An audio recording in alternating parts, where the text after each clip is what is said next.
Third try. Is it working? Or is it not? Let's see. Let's see. Give it a minute. How long I give it?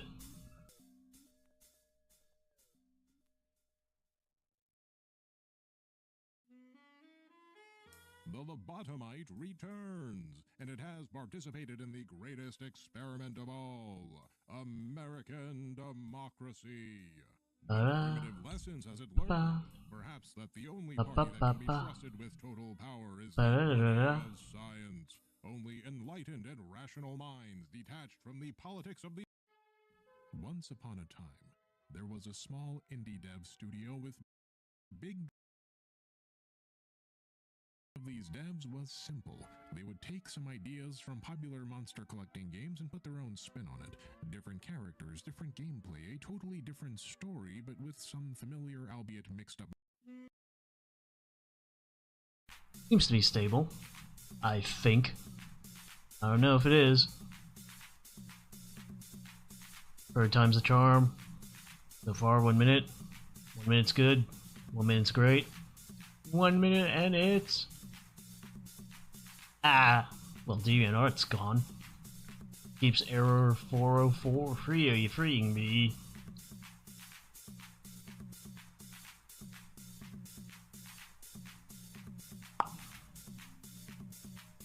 Well, that's alright. Planning on moving off it anyway. Problem is I haven't found a good replacement. No, Instagram. Instagram doesn't let me log into itself for some reason. Bans me immediately. Insta-ban from Instagram. No idea why.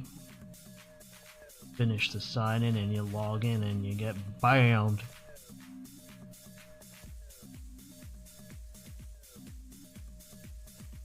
Well, that's that.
Okay, seems to be stable.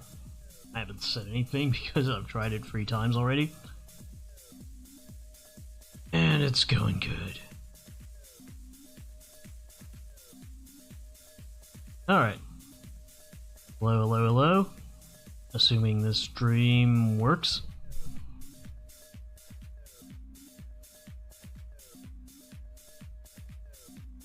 But it's time to get back to more assignments, which are due this Sunday. So I'm gonna have to crunch it a bit. Last class I do before this Sunday is on Wednesday, and I want it pretty much done by then. Like, I'll do the touch-up bits, but I want all the theory and stuff done. Ugh. Right.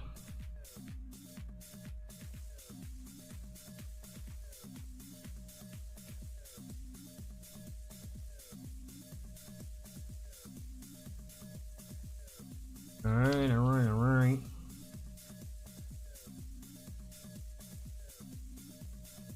Can I do it? That's right. All the technical stuff. Where is it? Oh, I'm using the eraser. Ugh. I just got off Krita, so I mean, I went from animating to art. They're different subjects, but yeah, the animating one and taking a lot of my brain power because you have to think little things. Big thing, giving me with midnight brain. I like it. That type of subject workflow and work stuff.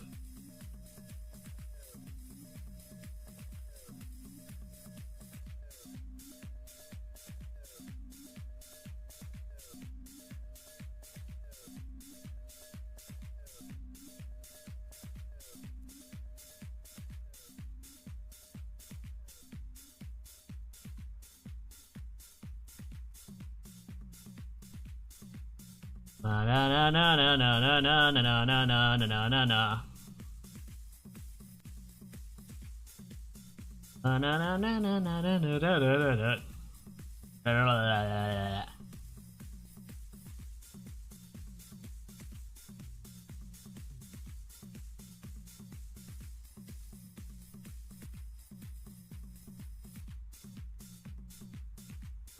Okay.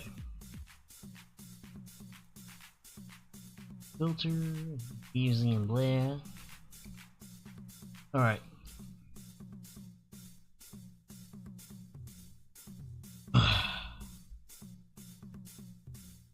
Well, the bitrate seems fine, so... Okay. I think this stream is just streaming. We're 5 minutes in. Or 6 minutes. Nothing has really happened. I mean, 2 things have already happened, but... I ignored them. So yay, we're streaming! Oh yeah, I might as well get this out of the way. What? Nope.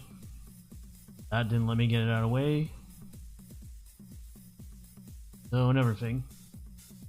Ooh, shite. I'm trying when I'm not even looking at the screen, that's a bad idea. Mute that tab, that was very distracting. Someone's playing VR chat. Playing music in it. Headphones on. I'm losing my train of thought. What was I gonna say? I was doing something important that I wanted to get off my chest. Or not just... bloody hell. It's gonna come to me. I feel like it's important. Where we're streaming would just be like easy. Then you don't have to get such a headache trying to figure out what you were meant to do and blah blah blah blah blah. But nope, that's not the world we live in. Streaming has to be a headache.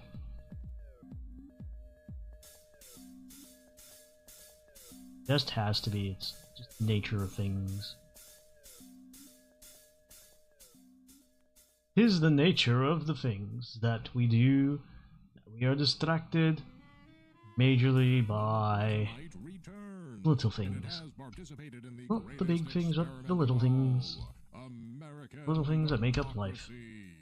What primitive lessons has it learned? Perhaps that the only party that can be trusted with total power is the party of science. Oh, wait. That's it.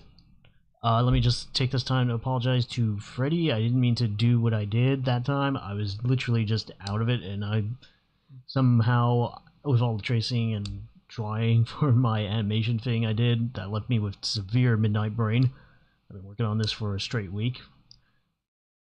I went on to Discord, and for some reason I thought I was in my old art swap community.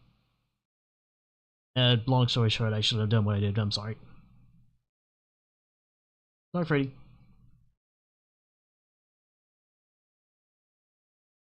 Okay. That was the thing I need to remember, and that I did. Right?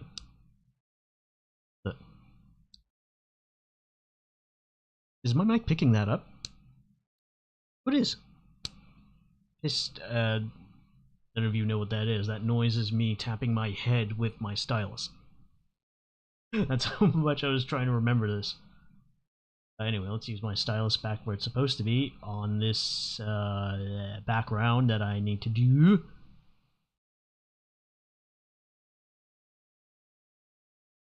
Yeah, I should clip that. I'll have to go back and clip it.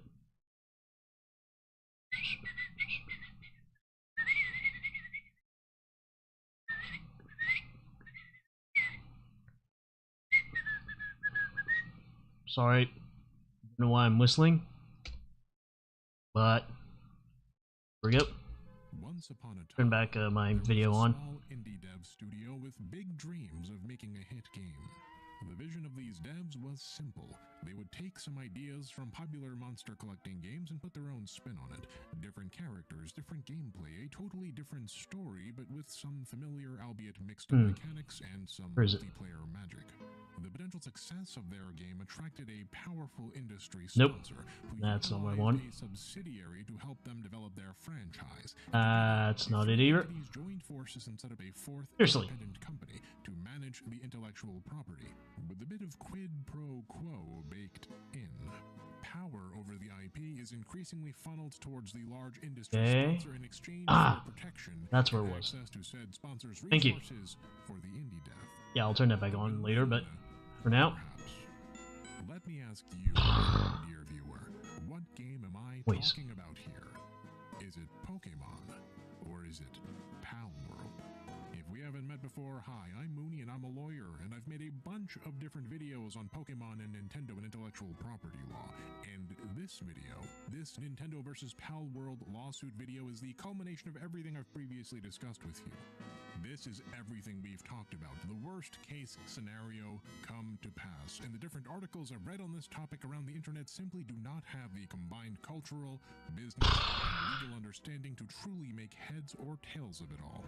This lawsuit between Nintendo and Pocket Pair, between Pokemon and Pal World, is much, much more complicated than Nintendo choosing to smash an annoying copycat rival. This lawsuit is enormously complex, with many moving parts. It requires an understanding of Japanese business practices, of Japanese IP law, of American IP law, the differences between the two, of the threat that Pal World actually represents in both of those bodies of law, and of the strained relationship between Nintendo and an old rival. And through this understanding, we shall discover that the true enemy Nintendo is concerned with here is not the hapless indie devs at Pocket Pair. That it's not about crushing an upstart rival or even necessarily protecting a valuable patent, though these are certainly aggravating factors. Indeed, there is a much greater and more desperate foe. In my very first true video, the video on why Nintendo is so overprotective of its IP, I made the case that big business is ranked competitive capitalism. And in that dark, dangerous jungle, predators are always circling, waiting to take a bite out of you when you are vulnerable. This lawsuit, Nintendo vs. Pal World, this is potentially the first match in an S-tier tournament grand final. This is a predator sensing weakness and taking a bite, but you might be surprised by who the predator is and who the prey is. For you see, the grand prize of this legal tournament isn't Pal World. Pal World is merely the battlefield. No, the true reward, the juicy potential prey, the grand prize at stake is not Pal World. It's Pokemon. This is going to be a long video about law and business, so you might want to grab a snack. And if the snack you're hankering for is Japanese, or if you're one of the many Moon Channel viewers who loves learning about Japan, why not take a look at this video's sponsor, Zen Market. Let's pretend for a moment that you're a giant weeb who desperately wants to get a figurine of your favorite talking, singing robot pigtail girl, but alas, this merchandise is available only in Japan, with shipping only to Japanese addresses. Or let's say you're a Japanese person abroad who wishes that they could get access to certain books or amenities or even foods that just aren't available outside of Japan. How do you buy Japanese without a shipping address or without the language skills? Well, that's where Zen Market comes in. Zen Market is a proxy shopping service. What that means is Zen Market allows you to buy and ship goods directly from Japanese websites without the need to know Japanese or have a Japanese address.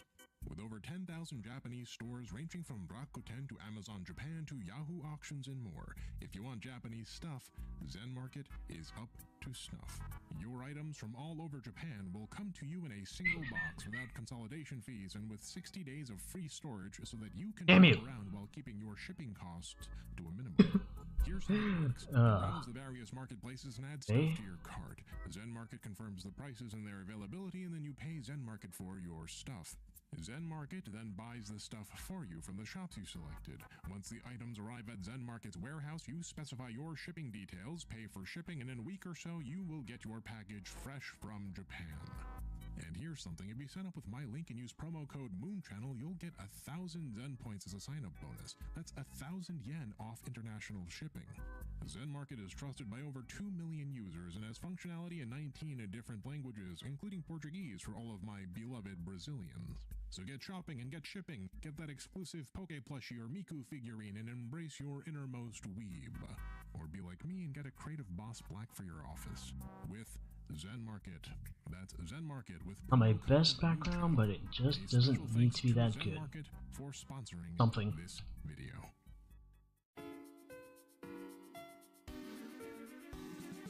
There comes a time in every lawyer's career, I think, when the question arises, what is more important to you, money or morality? I know, very ironic question, Mooney. But look, you know what I mean, right? Some lawyers justify taking advantage of the system a little bit by being flexible with their morals, pretending not to see their immorality. Others take out a sort of moral IOU and tell themselves that they'll make up for their greedy behavior through philanthropy someday. But there are some lawyers who simply throw morality to the wind and go all in on the money, who become obsessed with being a big shot. You know the sort, I'm sure. The truth of the matter is that extraordinary riches and good morals seldom intersect. As I sometimes have had to tell my more fiscally enabled clients, nobody becomes a billionaire without making billionaire decisions. I'm not talking about the doctor at the ER here, I'm talking about Dr. Oz. Do you get what I'm saying? You can't make an omelet without cracking a few eggs, and let me tell you something. Every billionaire, no matter how good their PR department might be, has cracked a hell of a lot of eggs. Big business is the battleground in which the world billionaires fight, playing the least moral and most cutthroat competitive game of all time. The company that smiles to your face with its cool mascot and funny social media person is seeking to maximize profit from you, and likewise, is always on the lookout for ways to steal you and your money away from their competition. And if they don't play that game, well, somebody else will, and the moral company gets beaten in the great competition. Imagine a game of StarCraft or Age of Empires 2, right? There's pools of resources, and you have to outwit and outmaneuver your opponent to take control of those resources, with the ultimate goal of crushing said opponent. The victory then goes to the person or team who, in the end, is uncontested. Now imagine the same game, but in tournament settings. There's rules set by a governing body about what you can and cannot do in the course of play. And while some of your decisions might not be moral, might be a bit dirty, like using a maneuvering glitch in the grand finals of an S-tier tournament, if the rules allow it, then it's legal, and at the highest level of play, one takes every advantage that one can get. And the other players at that level also know the score. If you substitute the tournament rules with laws and the players with corporations, you start to get a sense of what big business is actually like. Idealistically, corporations should compete with each other by offering better products, cheaper prices, the idealized free market. In practice, in reality, a lot of the fighting in the corporate world occurs below the belt. And the realm of intellectual property law is one such battlefield.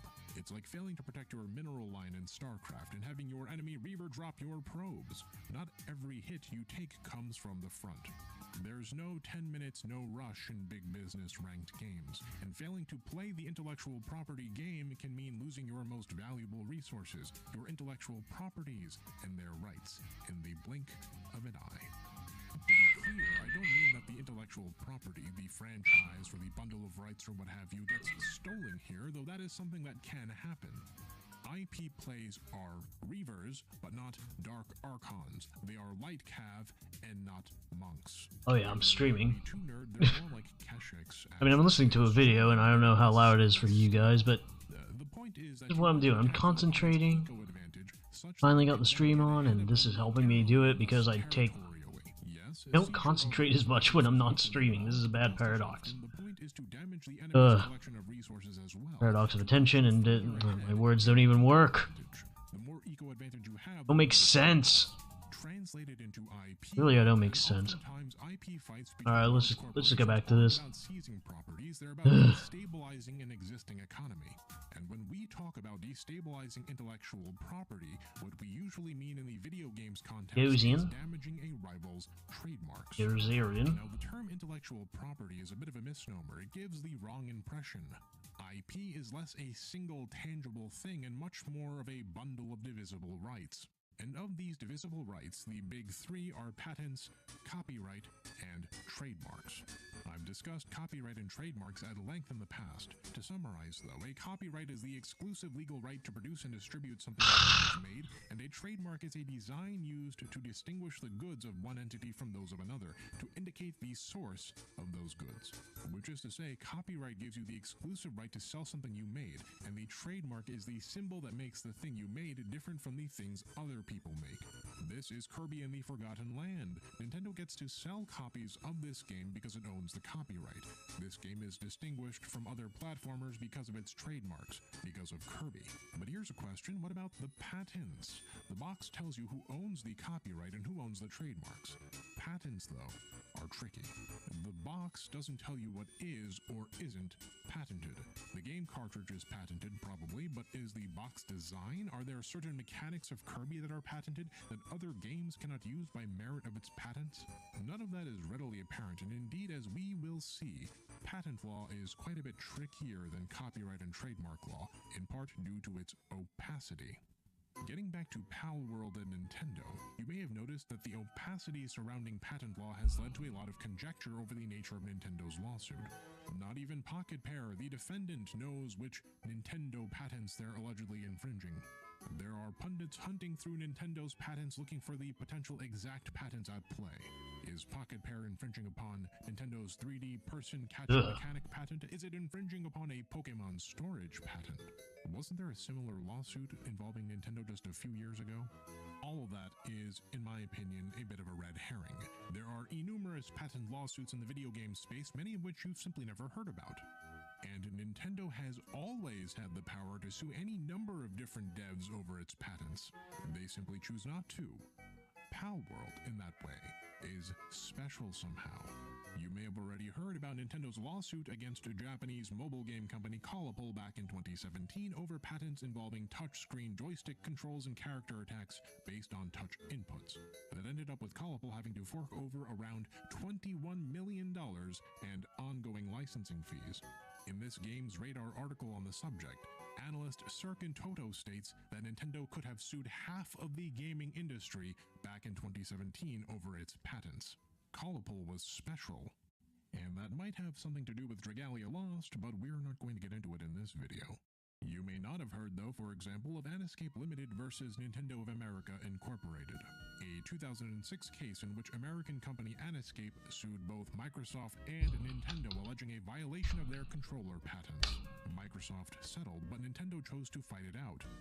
Nintendo initially lost and was required to both stop using the technology, which at the time meant no more Wiimotes, GameCube controllers, or Wavebirds, and to pay, $21 million in damages.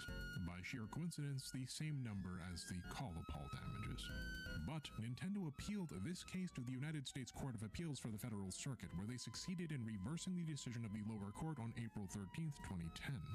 Aniscape was hardly the only party that saw an opportunity.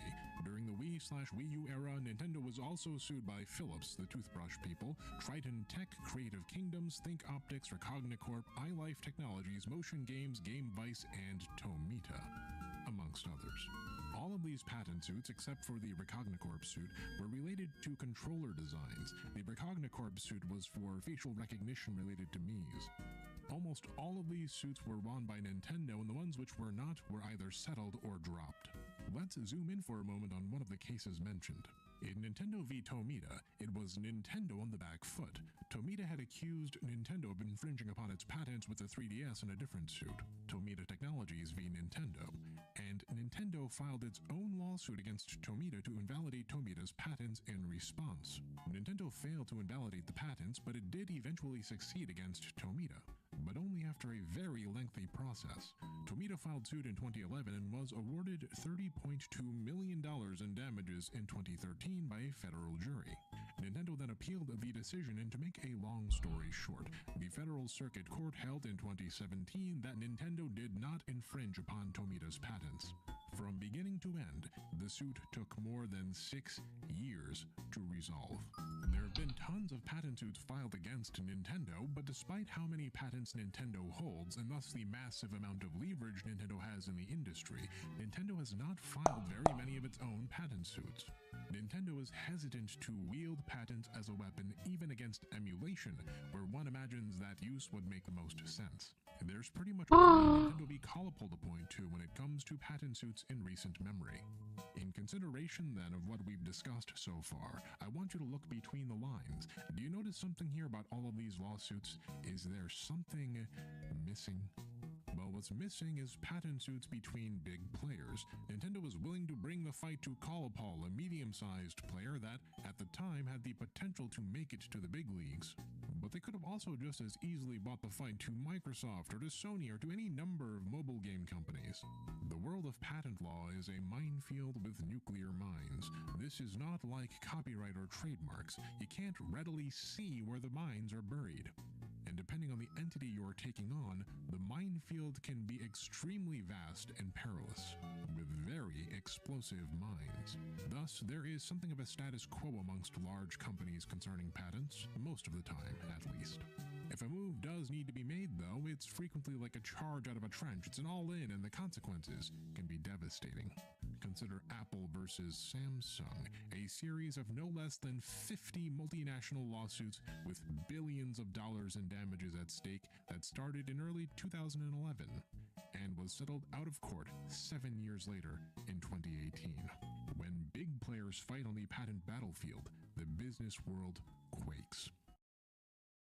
Why am I telling you all of this? Well, I want you to take away a few points here about the patent law arena. Number 1, Nintendo has a lot of patents and has, at times, chosen to enforce their patent rights over alleged infringers. Number 2, Nintendo has also been sued for alleged patent infringement many times before. Number 3, most of these suits in both directions are relatively small potatoes because... Number 4, patent lawsuits suck. They take forever, they are extremely complicated, and they're quite risky. You could easily take damage to your patents or lose them in the process of litigation. And thus, a large corporation with more to lose at stake will generally prefer not to engage in patent litigation against another big entity if they can avoid it. And this results in a Cold War-esque mutually assured destruction status quo. A major corporation would only go over the top and charge the trenches that appear if they think that there is something massive to gain or lose, or if they are desperate enough that this is the play they think they need to make in a given instance. These points then beg the question, if patent litigation sucks so much, and Nintendo has so many potential candidates it could sue, why is it singling out Pocket Pair and Palworld? Why hammer this poor indie dev? Is it because they're small and Nintendo sees something to gain here? No. In fact, I'm going to posit that quite the opposite is true. That for those who follow the law, the business, and the background altogether, Nintendo did not cast the first stone here. This patent lawsuit is a desperate response to the desperate attack of a rival. We're getting there, but we need to broaden our scope a little bit first. I've given you a bit of background, but before we lift the veil, we need to broaden our scope a little bit. So far, I've discussed patents largely within the US context, but to properly understand what is going on, we need to discuss IP law within the international context, and the specifically Japanese context, before then putting aside the legal portion of the equation to solve the business side. With that in mind, let us now briefly discuss American IP law, Japanese IP law, and how IP holders have to maneuver differently in these different jurisdictions. Oh, hey, D. Palworld came out with its deep resemblance and apparent stylistic borrowing. Congratulations on getting Faust. A copyright suit was inbound. Don't know why I put on an accent, but thank you. Resemble each other that there must be some Alright, Mr. Stream. relation in there somewhere, right? But I, at the time, did not think that this was likely, not in the United States nor in Japan. How you doing? I stated earlier that when it comes to the realm of video games, trademarks generally are the thing to protect. And typically, when copyright suits are filed in the United States, those suits are used as a bludgeon to protect the trademark. The trademark is the precious but brittle diamond that can be eroded by non-permissive use. As such, fighting on the copyright battlefield by proxy instead of fighting directly in the riskier trademark realm is a much preferred way of protecting the diamond. The immense success of Palworld certainly startled Nintendo. When Palworld released in January, Nintendo published a statement noting that they have not granted any permission for the use of Pokémon intellectual property or assets in that game, referring presumably to Palworld. They also noted that they would investigate and take appropriate Well, thank you anyway. address any acts that infringe on intellectual Always nice to property see some activity in that chat. But I do not suspect that Nintendo actually intended Hang on. to do anything at the time. Am I muted? Palworld was certainly a I don't think so. hit, but Pocket Pair was just some Hello? small indie dev. Oh, me okay. Aside, Palworld is a clear parody, an exaggerated, sometimes comedic imitation of another creative work. It takes the cognitive dissonance of Pokémon, the fighting and ownership mechanics that contrast with Pokémon's themes of friendship, and dials that up to 11. With pals that shoot each other to apparent death with firearms, the ability to butcher pals and enslave actual other people with pseudo-Pokéballs and more. It's a pretty brutal and horrifying world, but packaged in that cute, familiar Pokémon vibe, which is what makes it funny and commentary, and thus parody and art. And parody in the United States is a protected form of free expression as per the First Amendment and is also transformative fair use. But parody protection is much more complicated than it seems, as American law makes a distinction between parody and satire. In Campbell vs. Acuff Rose Music Incorporated, the Supreme Court states that parody needs to mimic an original to make its point, and so has some claim to use the creation of its victims, or collective victims, imagination, whereas satire can stand on its own 2 feet, and so requires justification for the very act of borrowing. Which is to say, these Silva Gunner and Timmy Turner's Granddad rips I'm using as background music are parody, and not satire, because the commentary, the joke, cannot exist without the quote-unquote victim. Palworld is clearly borrowing rather heavily from Pokémon, but it's not really hiding it, and the use is arguably necessary for the art. Thus, parody and not mere satire. I think any IP lawyer would be hard-pressed to argue otherwise, quite frankly. And thus, trying to take the fight to Palworld, if that's what Nintendo wants to do, to protect its trademark in the realm of copyright, is a no-go, at least in the United States. But what about Japan? Aren't things very different there? Well, yes. Although much of international IP law has been standardized, interpretations of the standards therein are left to each signatory to figure out. In the United States, for example, we have fair use doctrine, which allows an affirmative defense to be applied to potential acts of copyright infringement. A court weighs the purpose and character of the use, the nature of the copyrighted work, the amount and substantiality of the original work used, and the effect of the new work on the potential market. If the purpose of the use is parody, well, that weighs in favor of the use as fair use. Japan does not have fair use. As a civil law state, what Japan does have is a series of codified exceptions to certain uses of copyrighted works, which include incidental reproduction, like accidentally showing a copyrighted work in the background of a TV show, reproduction of a work for a museum, library, or research purpose, use in quotations, reproduction for educational purposes, reproduction for public speeches, and use by governmental agencies. These so-called fair dealings provisions are narrow. They have very limited wiggle room and thus little room for interpretation. Much of Japanese IP law is this way. It's narrowly written, and so everyone knows where the fences are. In contrast with American IP law, nobody knows where the fences are until you wander into one and discover that it's hooked up to a car battery. The result of this clarity in Japan means that there is much less of a need in Japan to file lawsuits to protect oneself or one's intellectual property. There's something of a status quo that can emerge. In truth, low-level intellectual property infringement is utterly rife in Japan.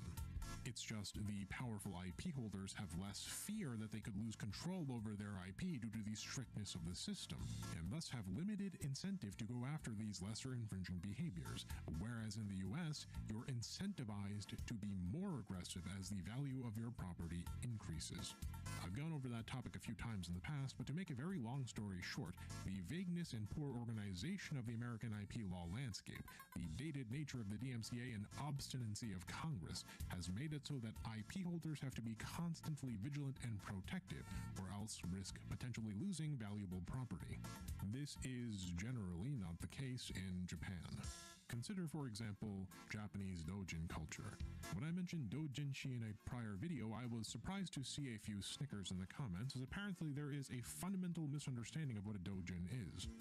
And I haven't spent enough time on the internet to learn this apparently by osmosis. Contrary to Western perceptions, doujinshi are not purely prurient works. Indeed, a doujinshi when translated is merely a self-published work, and the vast majority of self-published works aren't anything lewd. We're talking about self-published magazines, parodies of manga or games, and more. It's like AO3 or DeviantArt, right? It's self-published. You know, Game Freak was once a doujin, a self-published gaming fan magazine. But by definition, very, very many of these self-published doujins, these fan magazines or fan fictions or fan games, are copyrighted. Oh, hey Kayla. Few to none of How are you doing? You caught me doing my assignments. Fair dealings exceptions, and unlike the United States, there's little wiggle room here to argue, but also little to fear from the small fries as a result. Thus, Japanese companies are free to turn a blind eye towards Thanks. minor infringement, knowing that these minor infringements won't add up to hurt them. I am just chilling to my assignment-ish, like due on Sunday, so yeah. I should sound a little more excited, but it's like I've been spending the last 3 weeks doing this and an animation one, so it's just kind of drained my brain a bit.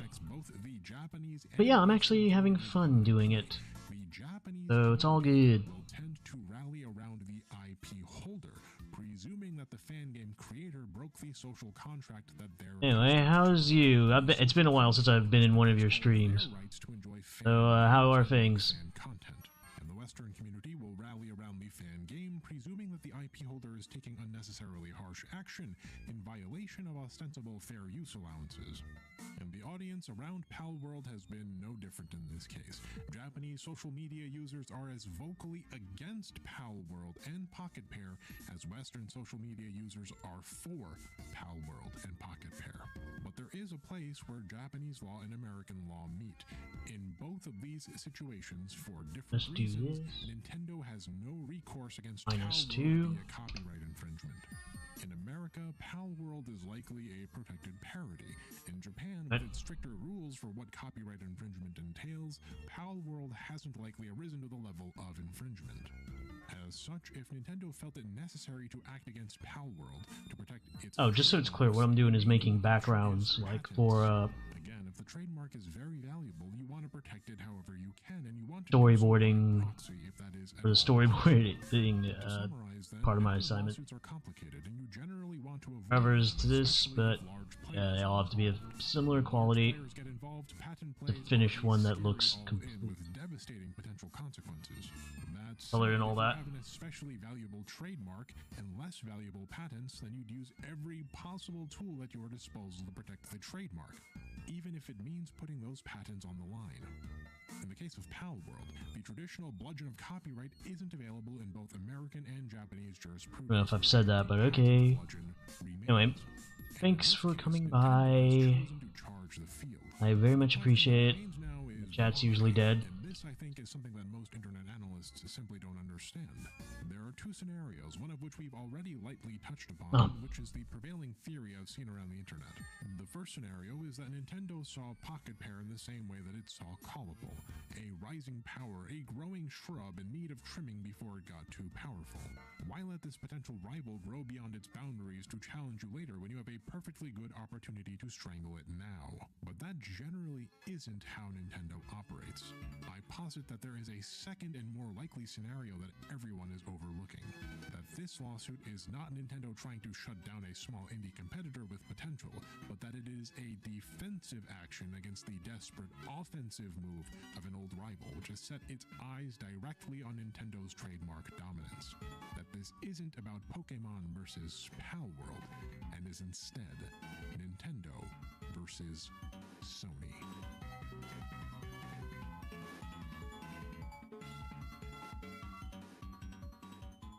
That. Clean it. One of the bits of conventional wisdom you might receive is don't accept any favors. Because favors, you see, come with strings attached, and if you accept food or amenities or worse, protection from someone stronger than you, you are under their thumb. In prison, nothing is truly free. There is an expectation of reciprocity that exists, and failure to adhere to this binding but unwritten agreement of reciprocity can have painful consequences. Big business is like prison in this way, but Japanese business is especially built around these unspoken, unwritten understandings. And violating the conditions of this unstated reciprocity can turn old partners into enemies for life in the drop of a hat. Everyone who has even a marginal knowledge of video game history knows the story of how Nintendo, quote-unquote, betrayed Sony. But this narrative of betrayal fails to capture the wider context of Nintendo's decision. The story that everyone knows goes something like this. In 1991, at the Consumer Electronics Show, Japanese tech giant Sony reveals that it is working with growing video game powerhouse Nintendo to create a version of the Super Nintendo that uses a CD drive. A new console known as the Nintendo PlayStation. To the untrained eye, this was awesome news for Nintendo. The addition of Sony's tech prowess to Nintendo's video game expertise would surely be an unstoppable 1-2 punch. The future of video gaming belonged to Nintendo. But remember, in Japanese business, there is no free lunch. If you accept the favor of a larger company, there is a very real chance that the price you pay is your sovereignty. That's how Japanese business works. Larger Japanese corporations exist as conglomerates, gigantic webs of many subsidiaries, some of which may be directly or partially owned, but many of which are merely tied to the parent company in an indirect manner, sometimes by a bond as apparently flimsy as mere trust. And Nintendo, being amateurs at the time, realized Sony's intentions too late. Sony was not planning to be an equal partner. This was a sovereignty play, and Sony saw the opportunity to use Nintendo to conquer the video game market for itself. Nintendo decided then to flip the script. What happens next is often painted as Nintendo trying to shake Sony out of the video games industry, but I don't think that's true. It's almost certainly the case that Nintendo was merely trying to shake Sony out of Nintendo. The rest of the consequences be damned. The very next day, Nintendo announces a partnership with Philips. You remember Philips, right? The toothbrush people. The ones that sued Nintendo over the Wii? Nintendo once partnered with them too, but that's its own story for another day. You've killed me! Good.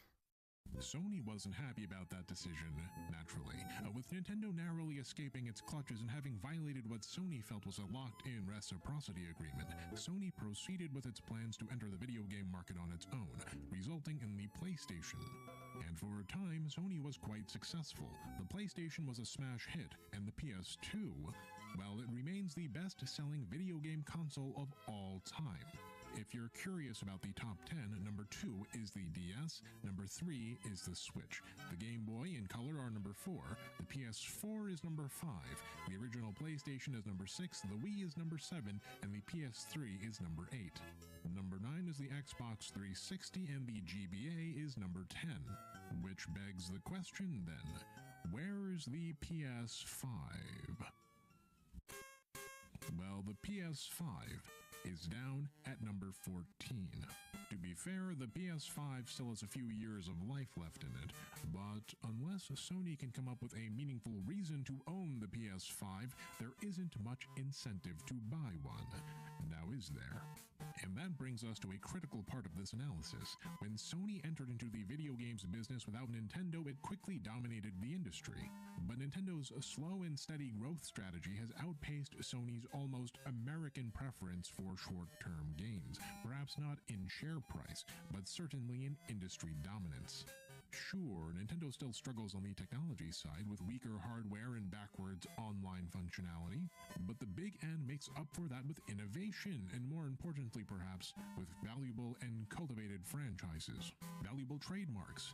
Nintendo has Mario, Zelda, Donkey Kong, Kirby, Pokemon, Animal Crossing, Splatoon, Fire Emblem, Metroid, Pikmin, Star Fox and Advance Wars, and F-Zero and Style Savvy, and Yoshi and Xenoblade, and Nintendogs.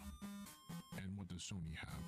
It has once great franchises like The Last of Us, or Horizon, or God of War that they're failing to cultivate and instead milking dry with that short-term gains mentality. They have a bunch of derivative annual sports games they sell to junkies produced with the same careful attention to detail that psychiatrists in LA use to write prescriptions for Ozempic. They have franchises like Ratchet and Clank or Jak and Daxter, neither of which have ever managed to escape the sensibilities and humor of the early 2000s. They have Ridge Racer. Ridge Racer! Remember that one? And they have Knack. Sony keeps slamming their heads into the brick wall of the completely saturated live service space, keen on indulging as much as possible in their last mover disadvantage, with some of the most creative and brilliant devs in the industry being wasted on dead at inception, boardroom designed and utterly visionless games. They've tried and failed to gain traction in the VR market, in cloud gaming and TV live streaming and more. They're in the midst of a slump and cutting staff even as Nintendo increases salaries. They're in the situation that Microsoft pretends they're in. They're where Ubisoft was 3 years ago. Their short-term business focus is hurting even their long-term partners, with the success of the Final Fantasy remakes getting bottlenecked by PlayStation exclusivity, for example. On Game Rant's PlayStation franchise tier list, MLB The Show is placed in the quote-unquote cute and creative B tier. What I'm saying is, everything has gone downhill for Sony in the video game space since E3 2006. The stages of the game will also be based on famous battles which actually took place in ancient Japan. For example, so here's this giant enemy crab, and you attack its weak point for massive damage. Which brings us now finally to the point. Sony badly needs a win, and Sony's leadership is willing to cross a few lines to get that win. We saw them cross the line already when they took the fight to Microsoft over the Activision merger. Well, now it's Nintendo's turn. Remember that a win isn't just about seizing territory. It's not just about securing that gold pile or those minerals.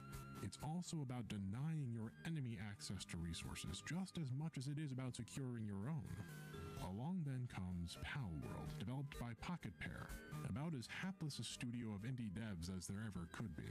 Good, simple folks with big dreams and great ideas, and unfortunately some large $sign eyes. The game blows up in an extraordinary fashion, much to the utter shock of Pocket Pair.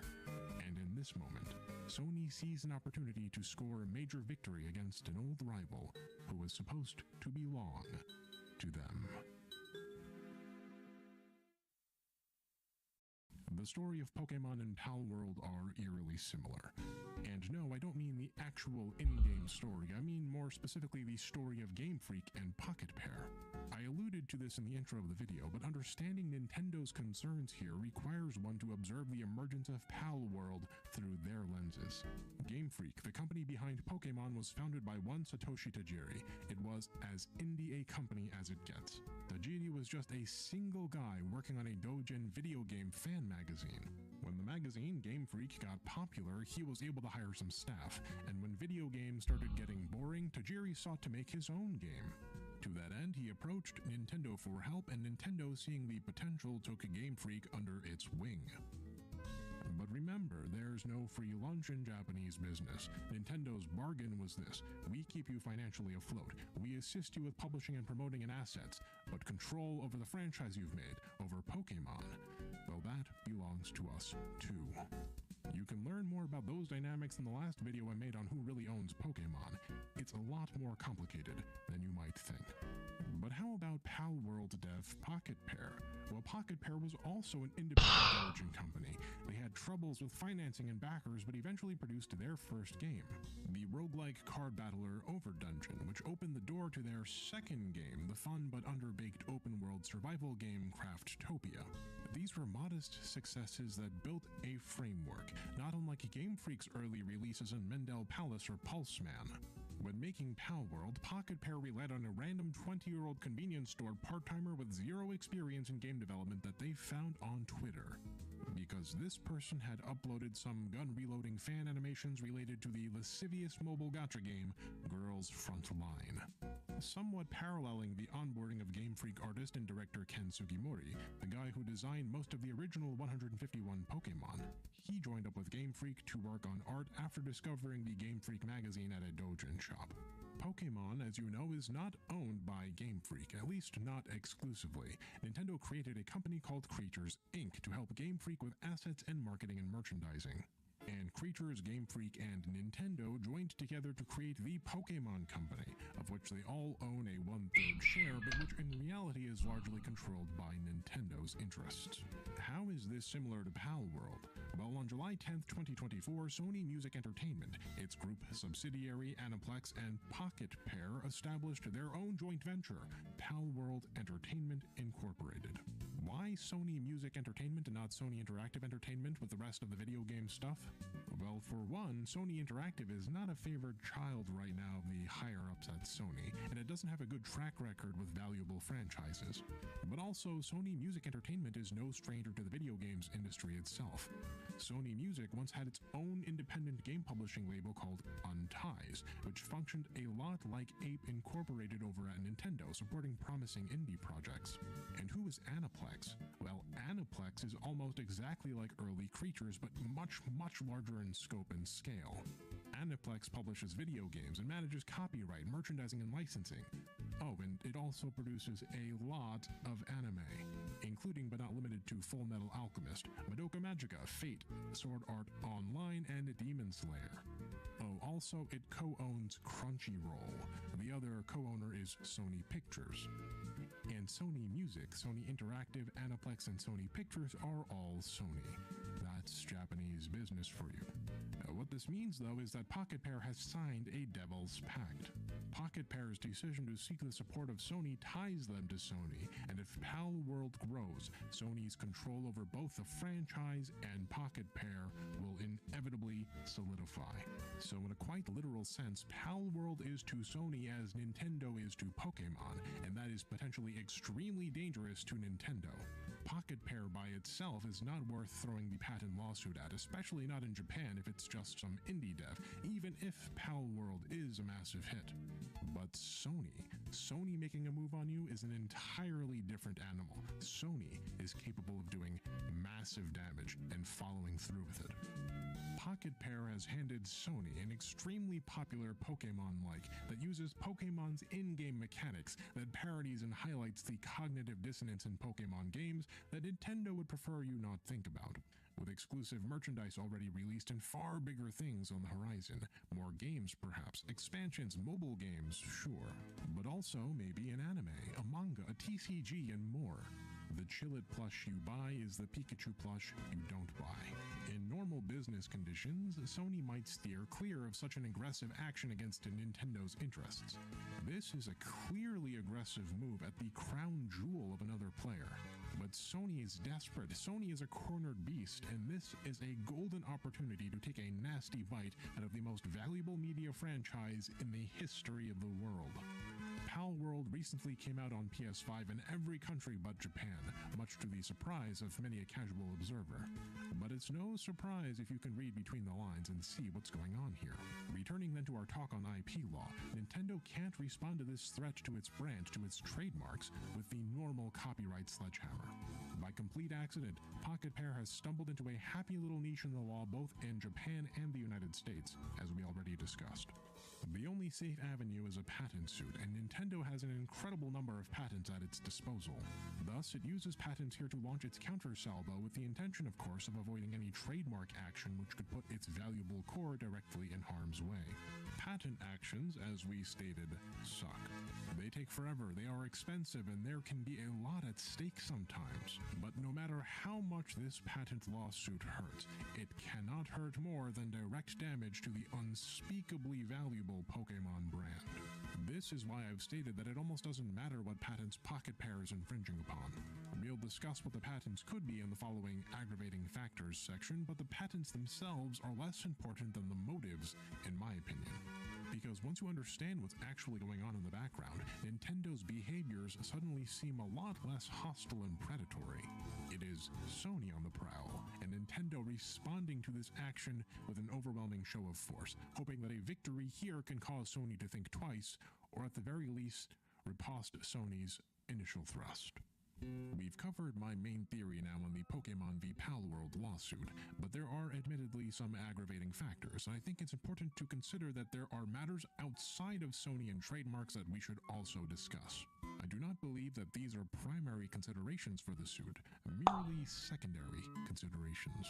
The first of these considerations is that Takuro Mizobe, the CEO of Pocket Pair and director of Palworld, worked at Nintendo for a short time. Stephen Totillo at GameFile.news interviewed Mizobe, who stated that when he, Mizobe, was still a college student, he participated in a one-year Nintendo Games seminar, a training program for aspiring creators.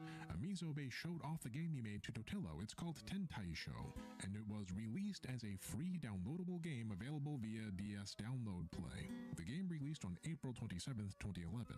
When asked if he had learned any lessons from working with Nintendo that stuck to him, Mizobe responded with a laugh. Kind of, he said. I always think to make new things is very hard. In game development, of course, sometimes we have to do it, but as much as possible, I try to avoid creating new things. Well, he's an honest guy, I'll give him that. Also in the course of this interview, Mizobe asks Totillo, while showing off Tentaisho, to notice that the game used both of the DS screens for gameplay, a contrast with how most DS games treated one screen as its main gameplay view and used the other for support functions. So Mizobe worked at Nintendo, that's a shocker. Maybe he took some ideas with him, right? Is that what you were getting at, Mooney? Well, no, it's more than that, for you see, Mizobe did more than just make a freeware game for the DS. Takuro Mizobe is listed as an inventor on a Nintendo patent, a patent that pertains to the use of both DS screens, the very feature that he showed off to Totillo. Patent number 8491383, filed May 12, 2011, just a few weeks after Tentaisho released on the DS. Is it possible then that Mizobe used some inside knowledge that he shouldn't have had to come up with these systems in Palworld? Objection, Your Honor, lacks foundation. There is no evidence to suggest that anything so cloak and dagger is going on here, at least as far as we know right now. But it is still possible that Mizobe receiving training and even a patent credit from Nintendo only to turn around and make Palworld for Sony is a violation of the social contract we discussed that is so prevalent in Japanese business. As such, while Mizobe's Nintendo patent isn't likely to be the primary consideration for this lawsuit, it is a possible aggravating secondary consideration. At least this seems to be the case given what we know so far. What about the other obvious consideration, which is that Nintendo really does want to protect whatever patent it's alleging has been infringed? I mean, Nintendo has that third-person Pokeball catching patent in Japan, right? And it's filing patents here in the US as well, isn't it? Well, maybe it just wants to protect its mechanics from Palworld. What if like a million new games come out with this third-person catching shtick that's supposed to be the defining mechanic of modern Pokemon games? Surely then it's a good idea to pluck the weed before it has a chance to spread. All of this is possibly true, but if Palworld was just Palworld and Pocket Pair was just Pocket Pair, I suspect that Nintendo wouldn't be willing to put its patent on the line and fight a 6 to 10 year, multi-million-dollar lawsuit. The problem with Pocket Pair is that it isn't content to be an indie dev. It sees dollar signs, and joining up with Sony, that is big enough to be a massive, genuine threat, worthy of a patent suit and all the labor and risk and cost such a suit entails. Even in Japan, where the standards, as you recall, are generally stricter. There are other minor aggravating factors that I haven't covered, I'm sure. By all means, leave your theories in the comments and I'll see if I can't offer some clarity.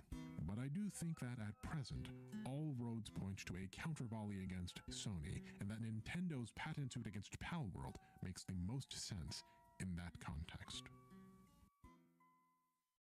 There are a ton of monster collecting games. Pokemon itself took inspiration from Dragon Quest and maybe Lufia 2 as well. There's Digimon and Yokai Watch and Temtem and Monster Rancher and Nexomon and Monster Sanctuary and Cassette Beasts. The problem isn't that Pal World has collectible monsters. It's not that Pal World shines a spotlight on Pokemon's contradictions with its guns and slavery either. I mean, Digimon does that too, kind of. So does every other Pokemon. Like, everyone tries to point at the weird cognitive dissonance present in Pokemon. Digimon, though, is owned by Bandai Namco, a company that has a good relationship with Nintendo and is more a partner and less a competitor. Bamco is the head developer for Smash 4 and Smash Ultimate. The two companies are friends. But Sony and Nintendo, they are decidedly not friends. Not after Nintendo reneged on their social contract and escaped the Sony trap. Not after Sony made a desperate power play to grab Pal World and weaken Nintendo's position. It's one thing to have a one-off smash hit indie game that maybe spawns a sequel or two before dying. It's another situation entirely to have a Sony-cultivated crown jewel of a franchise, with merchandise and an anime and a cinematic universe and mobile game spin-offs and a long-term plan for sequels, all built atop a foundation of your star franchise's narrative contradictions. At best, it hurts your brand. It makes your brand look less wholesome. At worst, there's the potential for consumer confusion or even trademark dilution. This Tansy here looks exactly like a Grookey with a gun. And if Pal World becomes a global hit anime for adults, will a parent buy a Grookey plush for her kid if she sees Grookey but thinks of Pal World's assault rifle wielding Tansy? There's a lot of potential damage to Nintendo on the table here. Damage that Sony would be thrilled to see and even more thrilled to capitalize on. Sony's made its desperate play, and Nintendo in response has pulled out the big guns in hopes of ending this play before it gets out of control. It's mutually assured destruction, it's a stare down, and neither side looks like it's ready to blink first. I've been your host, Mooney. Moon Channel donates 10% of its income to charity, so thank you for being patient with this week's sponsor, Zen Market. Special thanks also to Moon Channel artists Yufong and Atlerita Shine for the thumbnails and art. To Parabeetle X, Silva Gunner, and the fine folks at Timmy Turner's Granddad for the lovely music. And last but not least, thank you to Moon Channel's incredible patrons, without whom none of this would be possible. And of course, Hey, thank you. these backgrounds are done. Moon Channel. And now it's time for Silly Songs with Mooney, the part of the show where Mooney comes out and sings a silly song.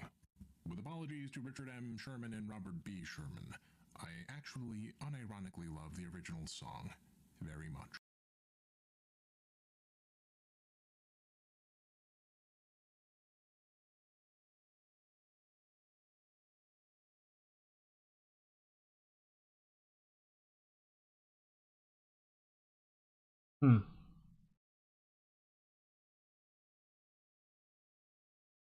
Muted. That's weird.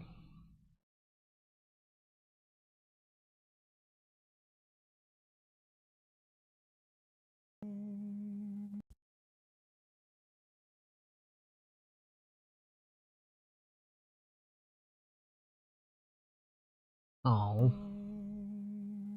That's sad. Actually muted that. Lame.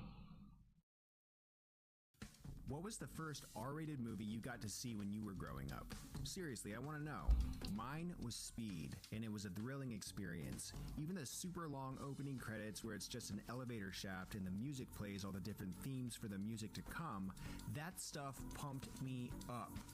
This movie is iconic and legitimately one of the best action movies of the last 50 years. However, no one believed in this future blockbuster while it was getting made. It would launch several careers and take audiences for a heart-pounding ride.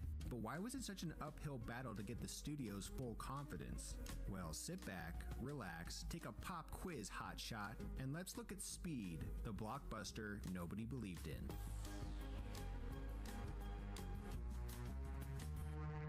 The writer of Speed, Graham Yost, wasn't a screenwriter for the big screen when he first got inspired to write it. He was having a conversation with his father, Elway, about the movie Runaway Train. Elway, who was the host for a show called Saturday Night at the Movies, was describing the plot of the film. In what was probably a rare event, Elway got an element of the plot wrong and described it as a movie about a train that had a bomb on board and couldn't stop. In an interview with Empire Magazine, Yost said, "I came out of the movie and thought it was pretty good, but I thought it would have been better if there was a bomb that was going to blow up. Being physically able to stop but not being able to because something horrible would happen. I pitched the idea to a friend and said the bus shouldn't go below 20 miles an hour. He said, make it 50. Man, imagine if Yost had stuck with 20 miles per hour. 50 is already a little slow, but 20? Good call, Graham's friend. The name of the script changed for the better as well. Speed is a great title that perfectly encapsulates what the film is really about. However, it used to be called Minimum Speed in early drafts. Yost decided that it wasn't a flattering title and dropped the minimum stuff. I mean, can you imagine if Deep Impact was called Minimum Impact or Die Hard was called Die Minimally? It doesn't work. While feeling miserable on the set of Full House as a staff writer, he would routinely wait around for an assistant to come to him and tell him there was a phone call. He hoped the call would be about Speed getting sold so he could quit his soul-sucking job. Unfortunately, that never happened while he was working on Full House. He eventually quit because he just didn't gel with the show's vibe. While at a wedding celebration in Oregon, he got the call that Paramount had bought the script. Things were starting to speed up. Oh, shut up, it was there for the taking and you know it. However, Paramount never knew what to do with the project, and it ended up going to 20th Century Fox. In Yost's original script, the whole movie basically took place on the bus. There was no elevator shaft opening and no subway derailment at the end. The studio was adamant that it couldn't be on the bus the whole time, so Yost went to work adding the thrilling closing act with the subway train. That's one of the things that makes Speed so memorable. It's easy to remember the 3 stages that happen in the movie because they are so distinct. The opening scene with the elevator shaft was actually suggested and added by the film's future director. A young and unexperienced Michael Bay was desperate to direct Speed. Bay was a highly accomplished music video director by then. However, he didn't have any feature credits to his name at that point, so the studio passed him up. I could see it working, but I could also see it veering wildly off course. Interesting to think about though. The studio wanted the director of Die Hard, John McTiernan, but he declined, stating that the plot was too close to, well, Die Hard. However, someone from the crew of Die Hard was waiting in the wings, talented cinematographer Jan de Bont. Jan had been the cinematographer on big films like Die Hard, The Jewel of the Nile, The Hunt for Red October, Flatliners, Basic Instinct, and Lethal Weapon 3. In fact, Lethal Weapon 3 was the last big screen movie he did as cinematographer before transitioning fully to director. Before this, he always found himself frustrated that he was stuck realizing other people's visions. When Jan first heard that the script for Speed was about a bus, he thought it would be boring. However, to his delight, as he kept reading it, he was sucked in and started envisioning all sorts of imagery for the movie. When Jan decided to add the elevator shaft opening scene, it was inspired by his time on Die Hard. He and some crew members were stuck in the elevator on the 40th floor of the Yakatomi Plaza, which is really just the Fox Plaza building. Firemen showed up and rescued Jan and crew through the rooftop hatch. The fear and claustrophobia of the situation stuck with Jan so much that he had to immortalize the experience on screen. Jan was a fantastic choice for director, not only because his use of the camera is so full of movement and fantastically composed shots, but also because he knows the importance of humor and characters. He's not just a cinematographer who makes pretty pictures. This could have been a disaster if he only cared about the cinematography aspect. Now, it was time to find an actor to play Jack Traven. 20th Century Fox reached out to the Toms first. You know, Tom Cruise and Tom Hanks. They passed. They also went to Wesley Snipes and Woody Harrelson, who had just been in the hit movie White Men Can't Jump. They turned it down as well. A frontrunner after those stars passed was Stephen Baldwin. Yep, it could have been Stephen Baldwin playing Jack Traven. Wouldn't that be fun? According to Graham Yost in an interview with Entertainment Weekly, it was someone's kid at the studio who suggested Keanu Reeves as the lead, and at first everyone scratched their heads at this notion. The first films that came to mind were Bill and Ted's Excellent Adventure and Bill and Ted's Bogus Journey. However, they also remembered he did a good job in the movie Parenthood. Not only that, he had recently played a cop in the movie Point Break. You might remember Point Break as the movie where Keanu and Patrick Swayze surf, rob banks, and skydive. I love it. Jan liked Keanu because he was vulnerable on screen. He also liked that Keanu actually didn't want to be an action star. He found this interesting and took it on as a challenge. Jan slowly convinced Keanu that it could be fun doing all these action scenes. Soon after, Keanu found himself really getting into it. In fact, Jan created a monster and didn't even realize it. Before long, he found himself having to talk Keanu out of doing every single stunt. Much like Reeves, Sandra Bullock wasn't the first choice to play Annie either. Originally, the character of Annie was a paramedic. They offered the role to Halle Berry, who turned it down, thinking it would be a one-dimensional character. She would later star with Keanu in John Wick 3, so it all worked out. Other choices that were tossed around were Meryl Streep, Kim Basinger, and Anne Heche. The studio thought Keanu wasn't a big enough name at that point, so they were keen on sticking him with a big-name actress. However, Jan de Bont really wanted Sandra Bullock and wouldn't budge. The studio eventually relented, and it was chemistry at first sight. Jeff Daniels was cast as Keanu's partner, Harry Temple. That year, he was starring in another breakout film, Dumb and Dumber, as Harry Dunn. This shows the range of the guy for sure. He's very likable in both films, but the tone is so different. He plays off Keanu very well, and you just like the guy. Also, the part where he realizes that his luck has run out, amazing. That look, man. Jeff and Keanu went through training with real SWAT members to ensure they had an authentic movement and attitude. In fact, 2 squad members from the SWAT team were on set at all times to ensure all the officers were behaving authentically. For the bad guy of the movie, Jan didn't want a stereotypical villain vibe. He wanted someone who was almost like an everyman, albeit a crazy everyman. Enter Dennis Hopper. The character he plays is a treacherous villain that I can't help but enjoy watching due to Hopper's charisma and interesting acting choices. He feels dangerous and unpredictable, but not over the top. It's just a flawless performance. Strangely enough, the Howard Payne character was actually a decoy in previous drafts of the film. He was originally written as a sidekick to the Harry Temple character, who was later revealed to be the actual villain. Before Jeff Daniels was cast, Ed Harris was circling the role. When he dropped out, Jeff was in, and the makers of the film decided that the twist was too much. So they kept Harry Temple as a good guy throughout the movie. I'm really glad too. Harry Temple works so much better as a good guy.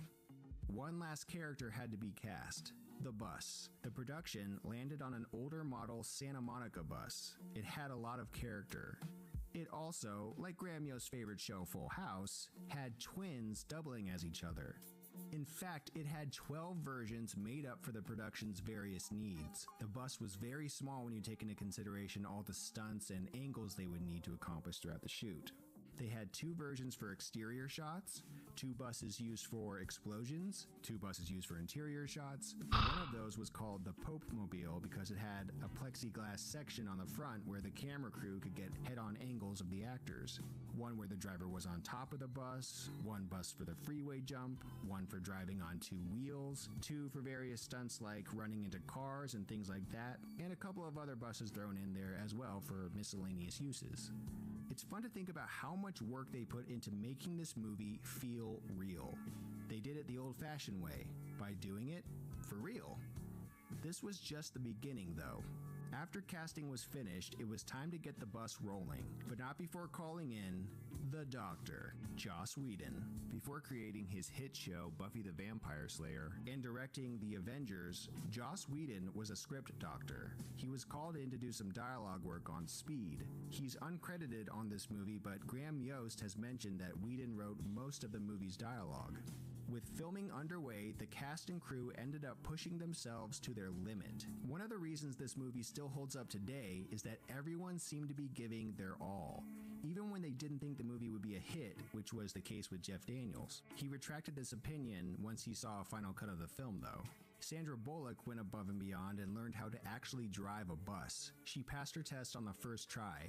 I say above and beyond because she rarely had to drive the bus while filming. It was the stuntman who controlled everything off camera. The evolution of Keanu Reeves, action star, began in full with this movie. I know he was in Point Break, but this is the movie where he fully caught the bug of doing his own stunts. This stunt right here, he did it for real. This stunt here, that's really him. Him. You get the picture. However, it can't be ignored how awesome the stuntmen on this film were. For example, the big jump, the improbable scene that we all love even though we know it wouldn't happen like that in real life. This scene is iconic. It's on the poster of the movie, for heaven's sake. This wasn't even in the original draft of the script. Jan de Bont was driving somewhere one day and noticed a huge gap in the freeway off in the distance. He thought about how scary it would be to make that jump with a bus. He called Graham Yost and had him add the scene to the script. When it came time to shoot it, the crew prepared heavily. They got a bus with extra shock absorption and moved the stuntman back as far as they could in the bus in case anything happened and he crashed into something. His placement would prevent him from flying out the window. They also made sure they gave him a seating rig where it would absorb the brutal shock of the landing, which was going to be super rough. You see, in the 70s and 80s, a lot of stuntmen were breaking or injuring their backs due to vehicle stunts like this. It's painful to think about what could happen to the spine upon such a harsh impact. However, after 2 jumps, the shot was in the can and it totally amped up the tension in the movie. Kudos to the stunt team. By the way, if you thought that the highway scenes were somehow shot on a backstage at the studio, you thought wrong, hotshot. It just so happened that the I-105 was under construction during filming, so they didn't have to shut the highway down, which was a fortunate turn of events for the film crew. All the cars you see racing back and forth on the highway were production cars, every single one of them. Wow. How this movie cost only $30 million still astounds me. And the way Jan de Bont keeps the cameras moving throughout the entire film just adds so much momentum. They don't give out A's here, but thank you. For a huge chunk of the movie. All those years feeling I'm certainly frustrated trying. realizing other directors Doing were so much. off. When he finally got up to bat with Could be a lot speed, simpler than this, he but hit it a isn't. home run. Here's an example of Jan's superb shot composition. Look at this part where one plane is landing, the other is taking off. I appreciate the Now vote hero of confidence. bus enters frame, all in one shot. Nowadays, you could digitize both of those planes no problem, but this shot did it for real. Or how about this shot where you see Captain McMahon in his helicopter, and then we pan over to the street where the bus is barreling down the road. This isn't just impressive on a technical level, it's also impressive that it includes one of the characters from the movie in a super tangible and intricate way. Like we're watching this happen. I just wanted to finish up a few things and say hi. No worries, get some rest, man. I know you stream late. Too digital and not tangible. Enjoy your holiday. The sense of danger has diminished. I mean, who's going to complain about how the production team opted to blow up a real airplane instead of using CGI? They even paid the owners of Howard Payne's house location $5,000 to blow it up. They didn't really blow the whole house up, they were smart in how they did it, but anything that was damaged, they fixed up before moving on. That's a pretty sweet story for the owners of the location to tell. There were some digital effects to the movie, like the gap in the freeway wasn't really a gap, it was digitally added in later. The dubs you see flying around it are also digital. Didn't go late tonight. Well, that's great. Real and miniature effects combined. What do you call it? Credit scene, for example. Leg up on the rest. Same with the Checking subway on this sequence at before the I have end. to start. Still, Directors those are in. real miniatures that are sold really well on screen. They aren't computer generated, and it shows. Test audiences loved the movie. Apparently, a Fox executive knew they had something special when audience members who were leaving to go to the bathroom Damn would it. walk backwards so they would miss as little Organization as sucks. possible. The studio ended up moving the release date from August to June. Check something here and I click off and bleh. The film grossed $350 million worldwide. This is why I'm concentrating so much and I'm not saying anything and why I got videos in the background. Headliner of a movie. Alright. Sandra Bullock became a huge star, and Speed was Thank you for dropping by. I do appreciate any activity in my stream. and it made more money At all. than Speed, grossing $494 million worldwide. Speed is a classic that remains untarnished to this day. But wait, the saga didn't end with Speed 1. There were a ton of ideas pitched for the sequel. Jan de Bont ignored them all. He wanted the sequel to be about a recurring nightmare he was having. A nightmare about a cruise liner crashing into land. I think this dream was actually a warning for Jan not to make the movie. He mistook a nightmare for a good omen. It didn't help that he was contractually obligated to direct the sequel either. Keanu Reeves didn't return because he didn't like the script. He filmed Devil's Advocate instead. Sandra Bullock only did the film because she wanted to get her dramatic film, Hope Floats, funded. Jason Patric was hired to replace Reeves, and he only did so because the studio promised there would be big script changes, which, yeah, didn't happen. Everyone involved seemed like they were doing it for the money or because they were obligated. Speed 2 Cruise Control is a movie about a boat going kinda slow, actually. I mean, cruise ships aren't known for their speed, you know? The name Cruise Control also brings to mind setting a speed and leaving it alone. Not very intense, is it? I enjoyed it when I was a kid, to be honest, but I knew it was bad. I'm glad it exists because it's one of those shipwrecks you can't believe got made. The budget ballooned to a rumored $160 million. Yet it looks somewhat cheaper than the first film, which only cost $30 million. It ended up grossing $164 million worldwide, which rendered it one of the biggest flops in movie history. Jan de Bont never recovered. After this, he went on to make The Haunting and Lara Croft Tomb Raider: The Cradle of Life. They both flopped as well, which marked the end of his directing career. It's a shame though, I still think he's a very gifted filmmaker. Speed and Twister are some of my favorite films of all time. If you haven't seen the first Speed in a while, I suggest you do that right now. If you enjoyed this video, I've got a pop quiz for you, hotshot. You've got a like and subscribe button in front of you. What do you do? What do you do? See you next time. Sorry if it seems like I'm not doing anything. I'm trying to see if the chat's actually working. Ugh. Things that don't seem to go right. Me and my stream. I mean, it seems like it's going right, and then it says, nope. F you. I don't know, let me just refresh. 21, 22, 23. Counting on 1, 2, 3. There we go. Alright, so that's up to date.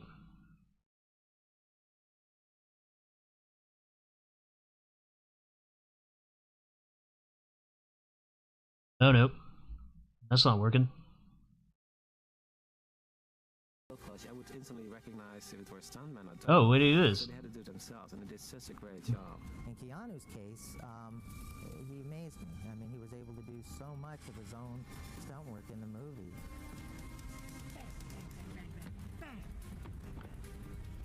And Dennis was so gracious and so easy to get along with, and really is a true professional. There were times that we'd have to do multiple takes, and you know, and everybody's tired. They're rolling around on this roof. It's a very physical fight. Twitch chat, why? Why do you do this? And you know, Dennis would just pop right up and brush himself off and say, "Let's go," you know, and he was a real trooper, and he did a very good fight.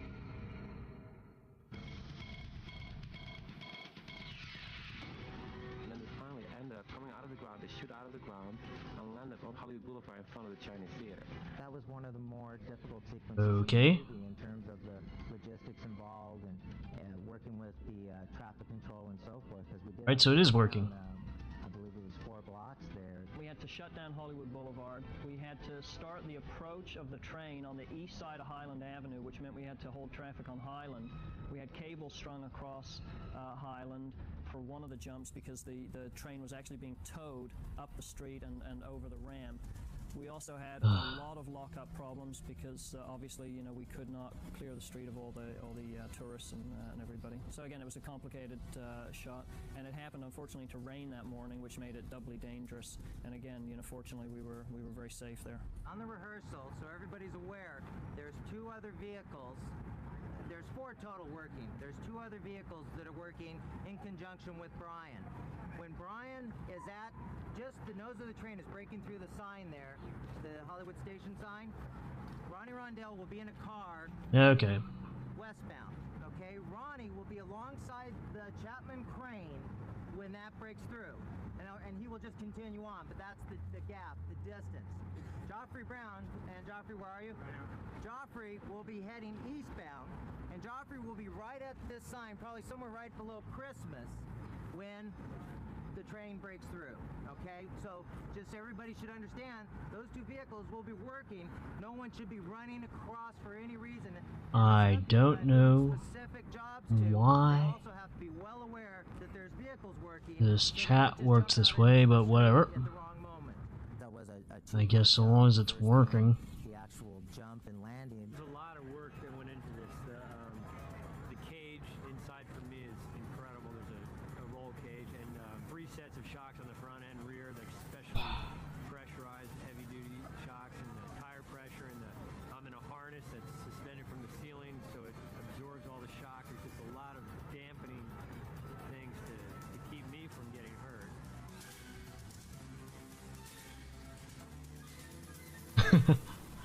Now I just got some zeros up there behind the Restream logo, which is fine.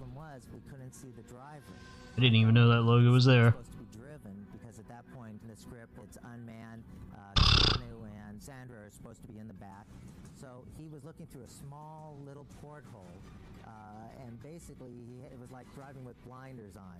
And the second one being what we call a pipe ramp, where the rail car ran up a pipe, which causes it to lay over on its side, and the third part of that being the drag, where the car, once it's on its side, was attached to a cable and dragged down the street. In my 17 years, I can only remember doing one car chase on Hollywood Boulevard where we worked Come on.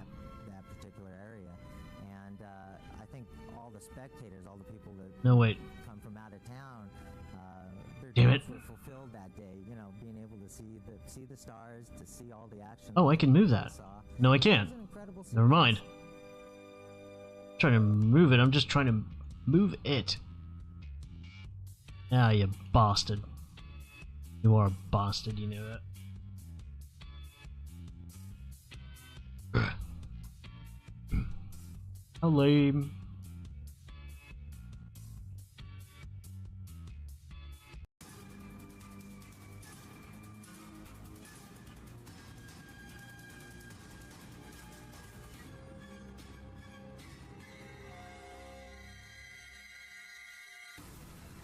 My name is Boyd Shermas. I'm the visual effects supervisor for the film Speed. What you're seeing here is a rough move test for the opening credits sequence, where we start at the top and we travel down about 11 floors and we park ourselves where the main title comes and whips in, and then the elevator, the camera rather, move on down. Nope. Didn't work. What we do is we program this Oh well. motion control cameras, What a bastard. an exact amount of time on any Investor website, you're just a total bastard. The elevator shaft, most of those were done Ugh. up close and practical. They built the 4-story set mock-up on stage. Well, I never said I was an expert. Shaft 4, for the most part, is to cut into the sequence Eh. some of the long shots that they didn't have the opportunity to get in the practical stage. So where we need to see the elevator traveling many floors, 20, 30 floors, as it's falling, or as it's falling by us, we use the miniature to capture those shots. Using VistaVision allows me to frame multiple elements up in a flat format. When you're dealing with VistaVision, you're dealing with a negative area that's twice the image size. Weird too. I remember being able to put chat in a separate window. But what it does for us primarily, I don't have to keep looking at it this way. allows us to frame in the lens multiple elements. If we were to shoot a background in anamorphic, for example, it would all be a squeezed image, so that if I tried to reference that image again and line up a new image that will lay on top of it, I'm dealing with a squeezed image, so that it makes it very difficult to get a decent lineup. By utilizing the VistaVision format, we can still retain that 2:3:5 ratio, which is anamorphic ratios, only in a flat perspective, so that as I line up multiple, As well as any other thing there, so there you go. I'm not gonna figure it out. I'm just gonna keep going back with the thing I'm supposed to be doing, which is my assignment. of both Keanu and the elevator shaft in the So lens. back at it. If I were to do that in anamorphic, it would be very difficult to line that up. A little bit lower, try a little bit. Okay. How about that, Boyd? We've been working on a series of shots for the bus jump. Everybody hold on! We're doing 3 matte paintings that illustrate that whole sequence where the bus is approaching that gap, making the jump itself, and then landing on the other side. There's a shot where the bus is still about a half mile from the ramp, maybe a little bit more than that, and we're in an aerial POV, so we're follow the bus, we pick it up, and we zoom ahead of the bus into the gap. So there's an aerial zoom into that gap, which is acting as a three-dimensional matte painting. And then there's another establishing shot lower to the ground, which is establishing the gap before the bus arrives there as well. And then our next shot is where the actual jump happens, where you see the bus going, off the edge of the freeway at full speed. And then when it lands on the other side again, our final shot in that sequence is watching the bus land on the other side of the freeway and just barely making it. This is the original frames that we had to work with. The original footage that they shot live with the bus had jumped off a ramp and okay. Well, from here we had Some basically remove all the front half of the concrete and put in something that looked like now. scaffolding and that sort of thing. So this is all matte painting, everything from here and down and over. Oh yeah, I gotta draw me the characters in here. So where's my sheet? Created from scratch. Character sheet. This was I need it. The static plate. We put in the camera move, and then the shadow was all fake. It had to track up the side of the paint. Put it on my other screen so I can draw it. And the smoke when it hits all had to be added on. And problems with the split line where the bus crossed over a lot of the stuff that we had to replace. Just had to paint that by hand.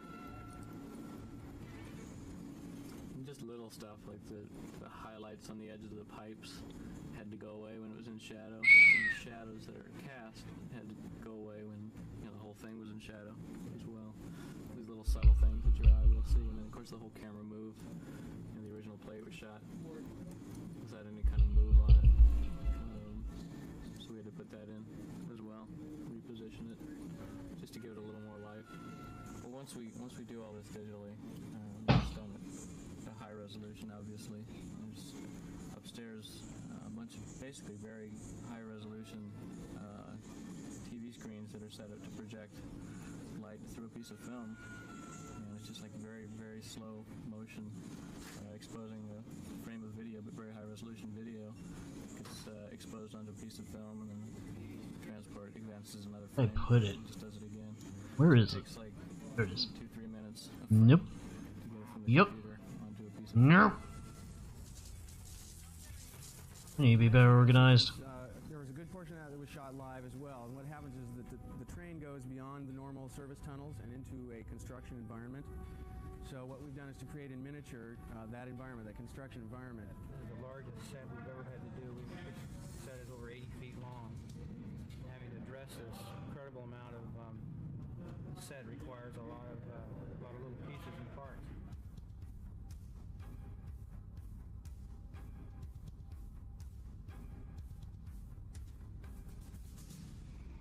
As the train picks up speed and derails, it ultimately slams into a concrete column, splits one of the cars in two, and sends one of the cars up onto Hollywood Boulevard. So that entire sequence there is virtually all miniature. Portions of it are being shot as motion control. For those, you're looking at frame rates, something on the order of 4 seconds per frame. And it ranges depending on what the lighting environment wants to be. But as we get into the high-speed photography, we have to scale that for the miniature, which is an 8th scale miniature. Which means to get real-time speed, we need to be shooting at around 68 frames per second. And then to kind of heighten the drama, we then speed the camera up even further on the order of 240 frames per second for some of these shots. So that has kind of that high-speed look to it, even beyond scaling it for its size. We selected the 1/8 scale mainly because of the amount of equipment that I had to put in these cars. They're powered by 2 1/3 horsepower motors. Capable speed of 15 miles an hour. I built these very similar to the way the real cars were built. These are all extruded sections. All the side sections, the roof sections are all extruded. The original cars are stainless steel. We used aluminum and then burnished it. This guy weighs about 150 pounds. And he's going to be doing 15 miles an hour through there, and we've got these cameras right next to the track. The 2 Hero cars, which we've already used, we got through. They went through their paces. We derailed one of them, and one of them stayed on the track. And we went around the curve, and one of them derailed. And my concern there was the power car would also derail because it was going so fast. And if that had happened, it would have turned over sideways and just swept across the entire set, and would have trashed everything. It would have still been a great shot, but it wouldn't have been what the director wanted. So we'd have definitely had some downtime on that one.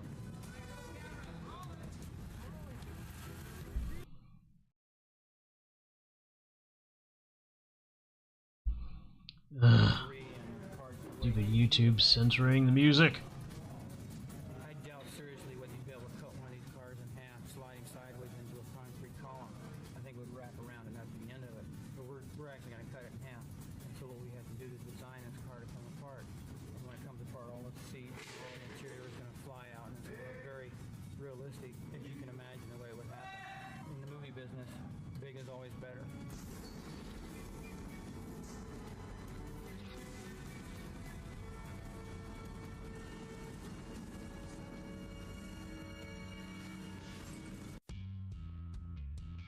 What happened? Why does it feel so transparent?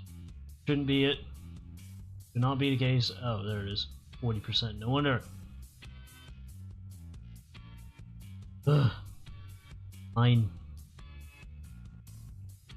Whatever, I need a draw for this background anyway. You know, it never ceases to amaze me the kind of shit that can go wrong behind the scenes in Hollywood. Whether it's nightmarish shooting conditions, the clashing egos of dickhead actors, or just bloated productions that descend into generalized insanity. Certain movies have become almost legendary for how difficult they were to make. And damn, I've had a great old time pointing and laughing at them here.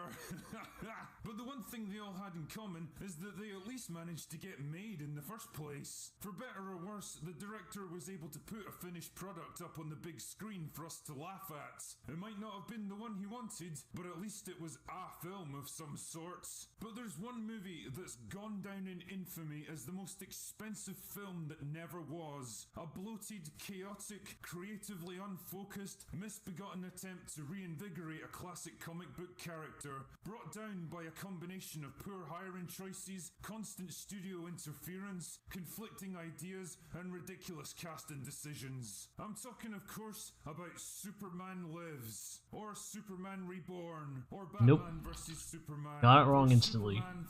Took too long to do what I was meant to trying to do. Rabbit hole. But whatever shitty name you want to slap on it, the point is that this movie was an absolute disaster from start to finish, wasting 5 entire years and tens of millions of dollars without shooting a single frame. And since it's fun to look back on some of Hollywood's most embarrassing failures, let's kick off the next installment of Production Hell.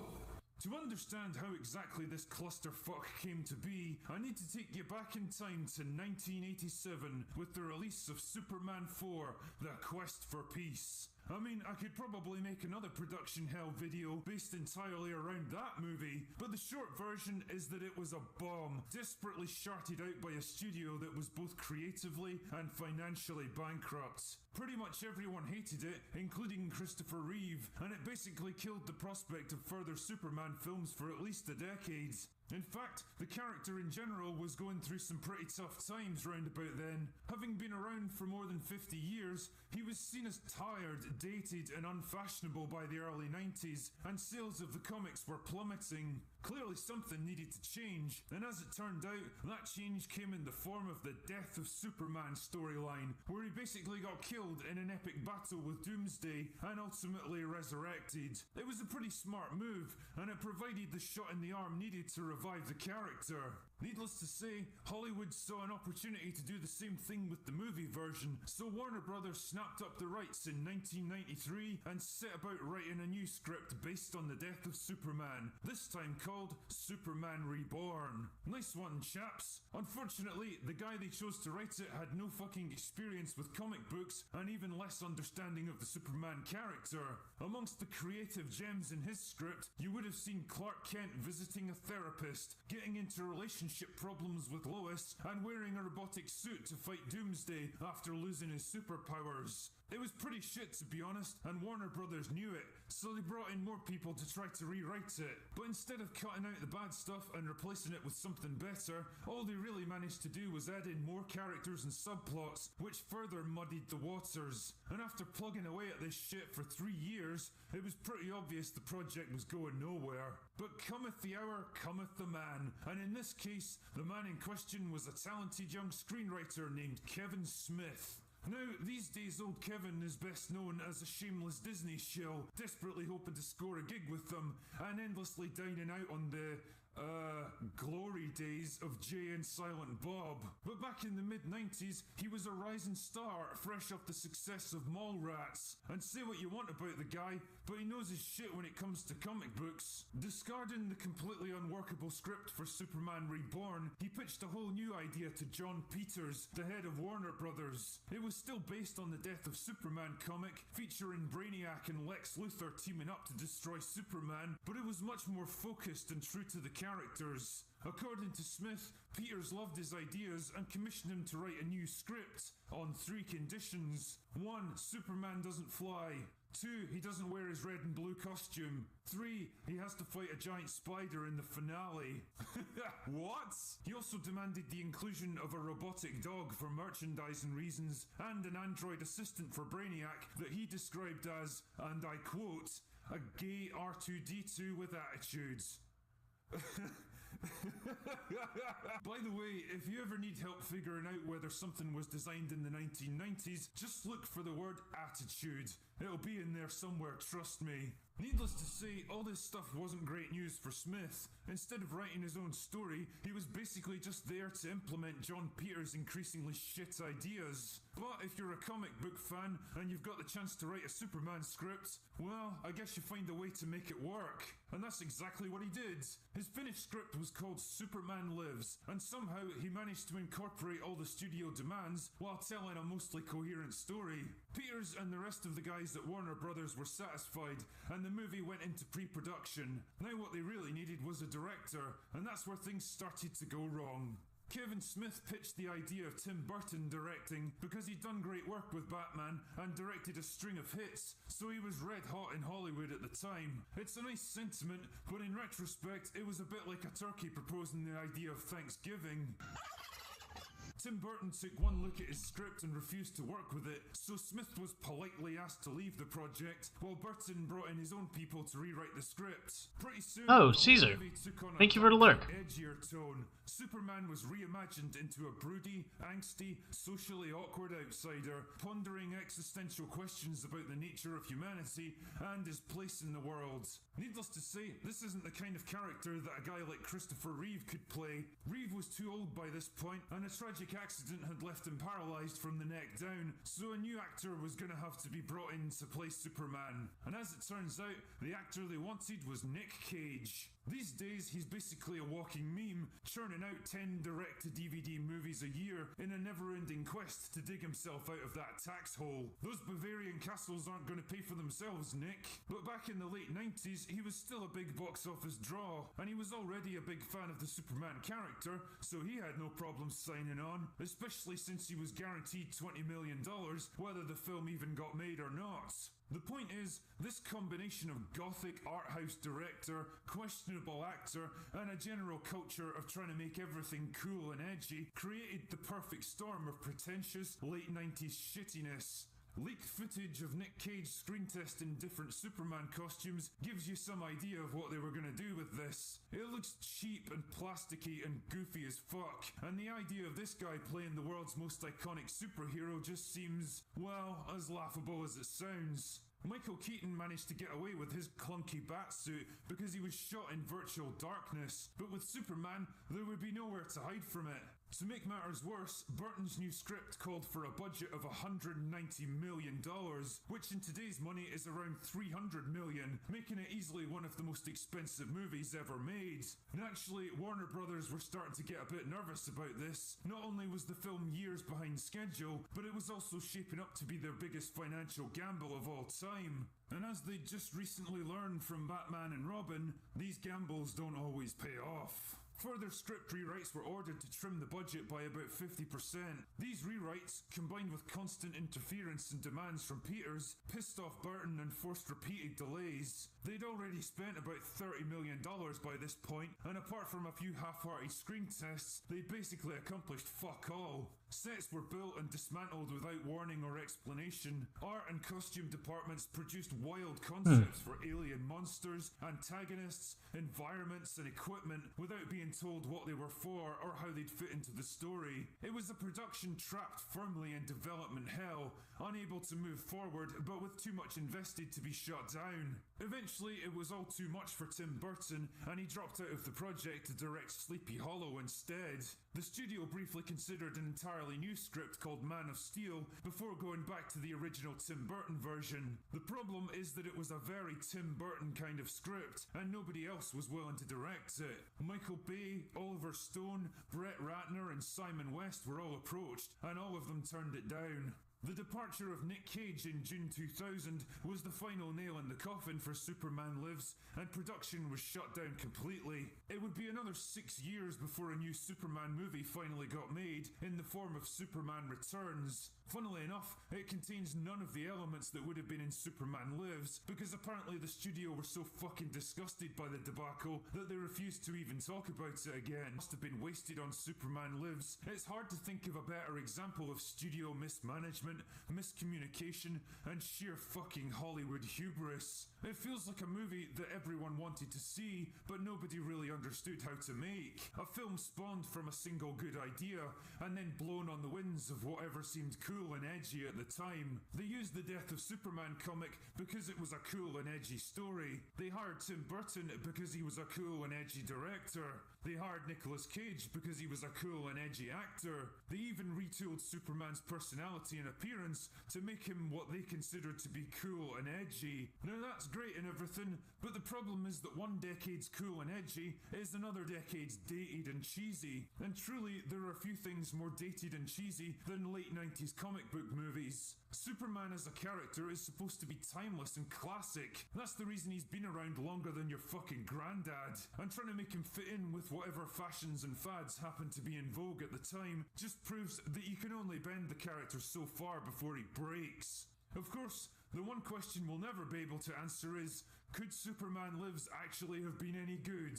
I mean, I'll be honest with you here. As a film critic, the idea of Tim Burton directing Nick Cage in a robotic Superman costume as he fights the giant spider sent by Christopher Walken just sounds fucking awesome, man. But probably not in the way Warner Brothers intended.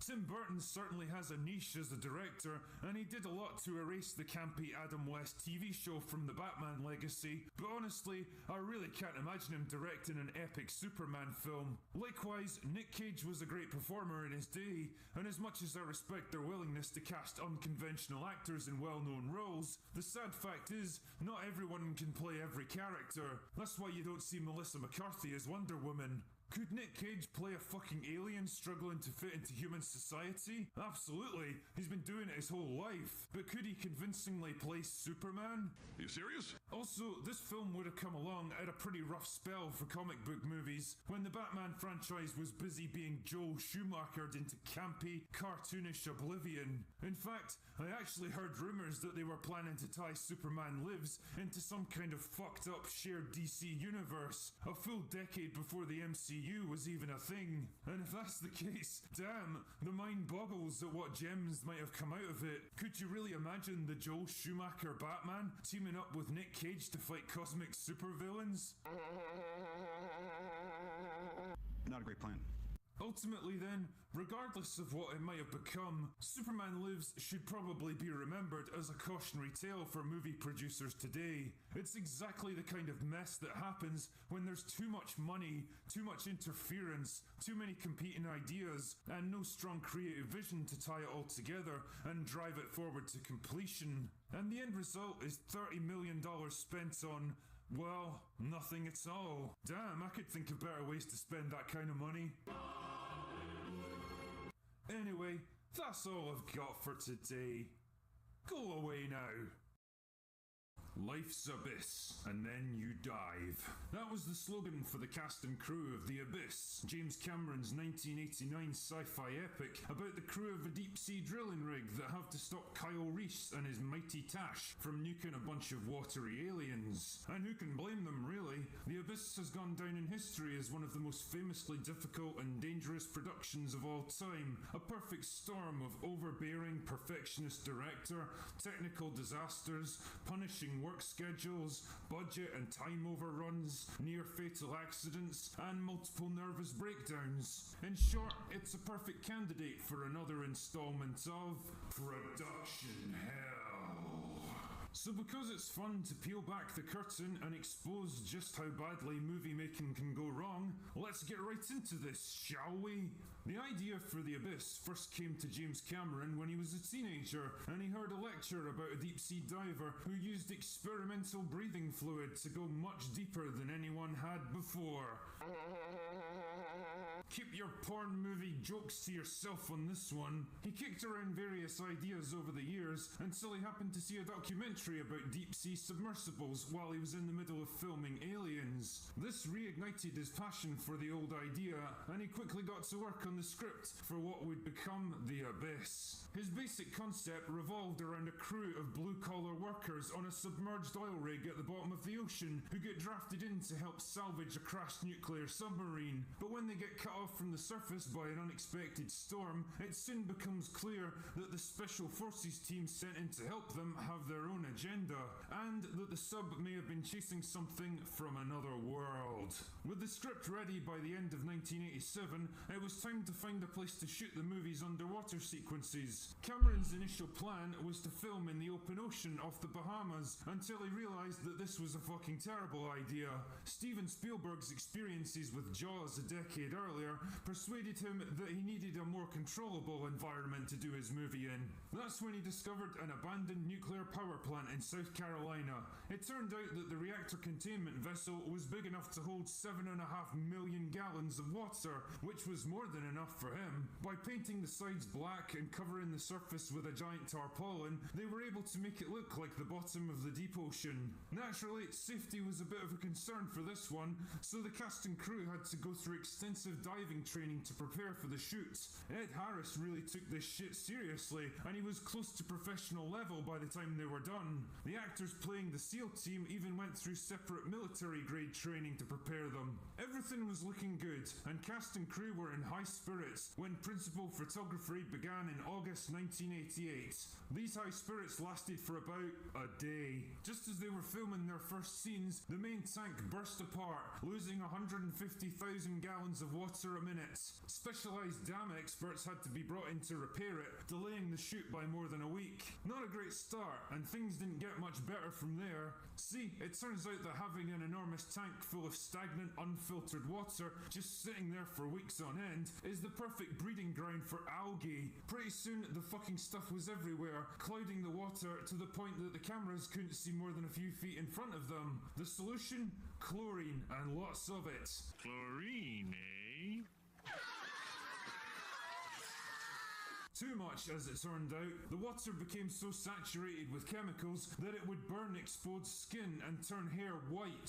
An unexpected storm lifted the tarpaulin right off the tank and tore it apart, forcing Cameron to switch to night shoots to keep the production going. Needless to say, this wasn't exactly popular with the cast and crew, and tempers soon began to fray. The situation was made even worse by Cameron himself, who already had a reputation as a perfectionist and had clashed frequently with his crew on the set of Aliens. Things were 10 times worse now though, and actors would often find themselves waiting around for hours or even days while Cameron fought to set up the perfect shot he had in mind.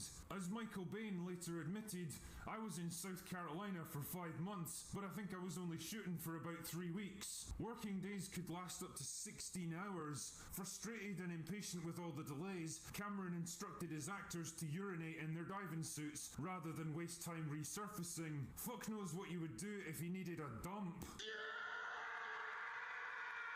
Weirdly, the chemical breathing fluid that you see in the film's climax is real stuff that actually works. The scene where they test it on a pet rat was done for real. That animal was actually breathing liquid air. Unfortunately, they weren't allowed to use this stuff on humans, so Ed Harris had no option but to hold his breath inside a helmet full of it while they filmed his underwater scenes. Apparently, it caused his eyeballs to swell up, and he kept choking when it went up his nose. Yeah, fuck that shit. Because there was no way to realistically simulate bullet impacts in clear water using squibs, the scene where a character fires a submachine gun into a sub bay was done using live ammunition, something which was extremely dangerous and almost unheard of by that point.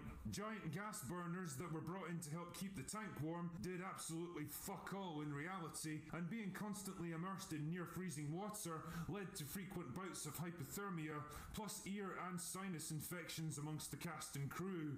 One of the first scenes shot was the water tentacle that mimics the faces of the actors to give ILM enough time to process the visual effects. This was actually kind of a dry run for the liquid metal effects used in Terminator 2. The problem was, nobody was sure whether it would actually work, so the script was rewritten to ditch the scene if it didn't pan out.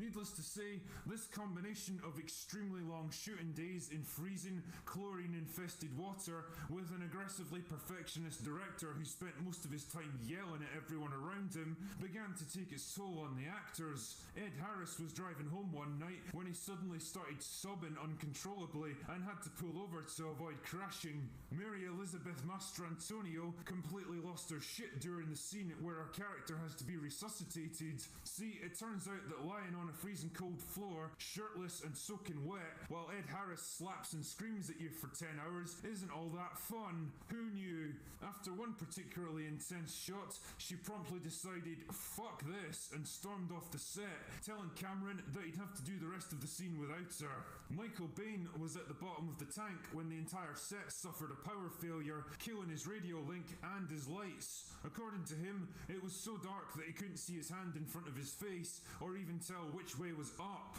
The stressed and overworked film crew even began referring to the movie as The Abuse. Tensions eventually reached breaking point when the cast collectively lost their minds and started destroying their dressing rooms, punching holes in the walls and throwing furniture out the windows. As Ed Harris later admitted, we just had to get our frustrations out. But if things were bad for the cast, they were about to get a whole lot worse for Cameron himself. He was tethered to the bottom of the tank one day, setting up his next shot, but he was so preoccupied with his work that he forgot to check his oxygen gauge and promptly ran out of air. His attempts to radio for help fell on deaf ears, literally, because the guy manning the radio had had both his eardrums shattered in a diving bell accident. You just can't make this shit up, man. With no response and no air left, Cameron ditched his gear, held his breath and swam for the surface about 30 feet above until a helpful safety diver spotted him and gave him his spare regulator, which turned out to be broken and did nothing but squirt water down his throat. The more Cameron tried to break away from him, the more the guy assumed that he was panicking and held him back, until Cameron resorted to punching him in the face so that he could swim clear. He was almost unconscious by the time he finally broke surface and had to be carried out of the tank. But two things happened by the end of that day. Cameron was right back to shooting as if nothing had happened, and the diver and the radio operator were both fired. Filming finally wrapped after a grueling 140-day shoot, leaving behind an exhausted cast and a movie that was already millions of dollars over budget. Ed Harris was so burned out by his experiences that he refused to help promote the movie or even give interviews about it. He later said, "I'm never talking about it and I never will." Mary Elizabeth Mastrantonio was equally pissed off, saying, "The Abyss was a lot of things, fun to make was not one of them." Even Cameron himself admitted that the shoot had been a total nightmare. "I knew this was going to be a hard one, but even I had no idea just how hard. I don't ever want to go through this again." Ironically enough, less than 10 years later, he'd be doing another movie that involved copious amounts of water. He must just be a glutton for punishment, I guess. Ultimately, while The Abyss wasn't exactly a flop, it proved to be one of the few box office misses of James Cameron's career, opening at number 2 and going on to earn less than $100 million. Personally, while it's definitely not one of my favourites, I still think it's a pretty cool film overall. The sheer work that went into the underwater sequences is impressive, and the special effects still hold up pretty well today. The problem is that it occupies a kind of a lackluster middle ground in his body of work, lacking the visual spectacle of movies like Titanic and Avatar, the intense action of Aliens, or the strong, memorable characters of Terminator. But just like Francis Ford Coppola, who soldiered on with Apocalypse Now despite the entire production collapsing around him, I have to respect James Cameron for his sheer fucking determination to get this movie made. He's clearly a guy who expects a lot from his cast and crew, probably a bit too much at times, but he also seems to give a lot himself and never asks people to do things that he wouldn't. And that willingness to push the boundaries has resulted in some of the best action films of all time. That being said, I wouldn't want to fucking work for the guy. Anyway, that's all I've got for today. Go away now. Apocalypse Now is without doubt one of the greatest war films ever made. A chilling exploration of man's descent into madness and despair amidst the carnage and destruction of the Vietnam War, featuring the finest actors of their generation delivering some of the most intense performances of their careers. It's one of those movies that anyone remotely passionate about cinematic storytelling simply needs to experience at least once in their life, which is just as well really, because the making of this movie has gone down in Hollywood history as one of the biggest clusterfucks imaginable. The problems and disasters behind Apocalypse Now's torturous production have practically become the stuff of legend, even rivaling the nightmare that was the island of Dr. Moreau. But whereas one movie became a laughable piece of sci-fi horror trash, the other turned out to be one of the greatest films of the 20th century, and I think it's kind of interesting to compare the two. So grab your LSD and smoke grenades, and let's dive right into another episode of Production Hell. Based on the Joseph Conrad novel Heart of Darkness, about a journey up the Congo River in Africa to bring home a rogue British officer, the script for Apocalypse Now was written by John Milius, who changed the African colonial setting into the Vietnam War. Milius would go on to write no less than 10 different versions of his script, totaling more than 1,000 pages, and that's before the movie even started filming. Anyway, Milius wanted his mate George Lucas to direct it, and they even got as far as location scouting in South Vietnam, but it turns out that shooting your movie in the middle of an active war zone is a tricky thing to get permission for, and George was already busy on another little project that he had in mind.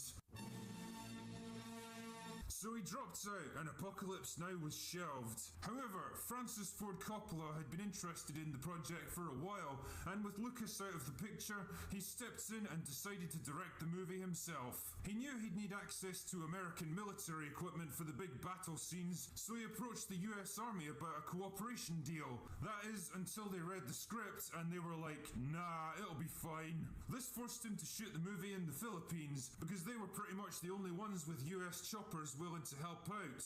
Unfortunately, the choice of location would cause its own problems further down the line. Casting also proved to be difficult. Coppola approached everyone from Steve McQueen to Al Pacino, Jack Nicholson and Clint Eastwood. Fuck man, my brain just about shut down trying to imagine this movie with Clint Eastwood as lead actor.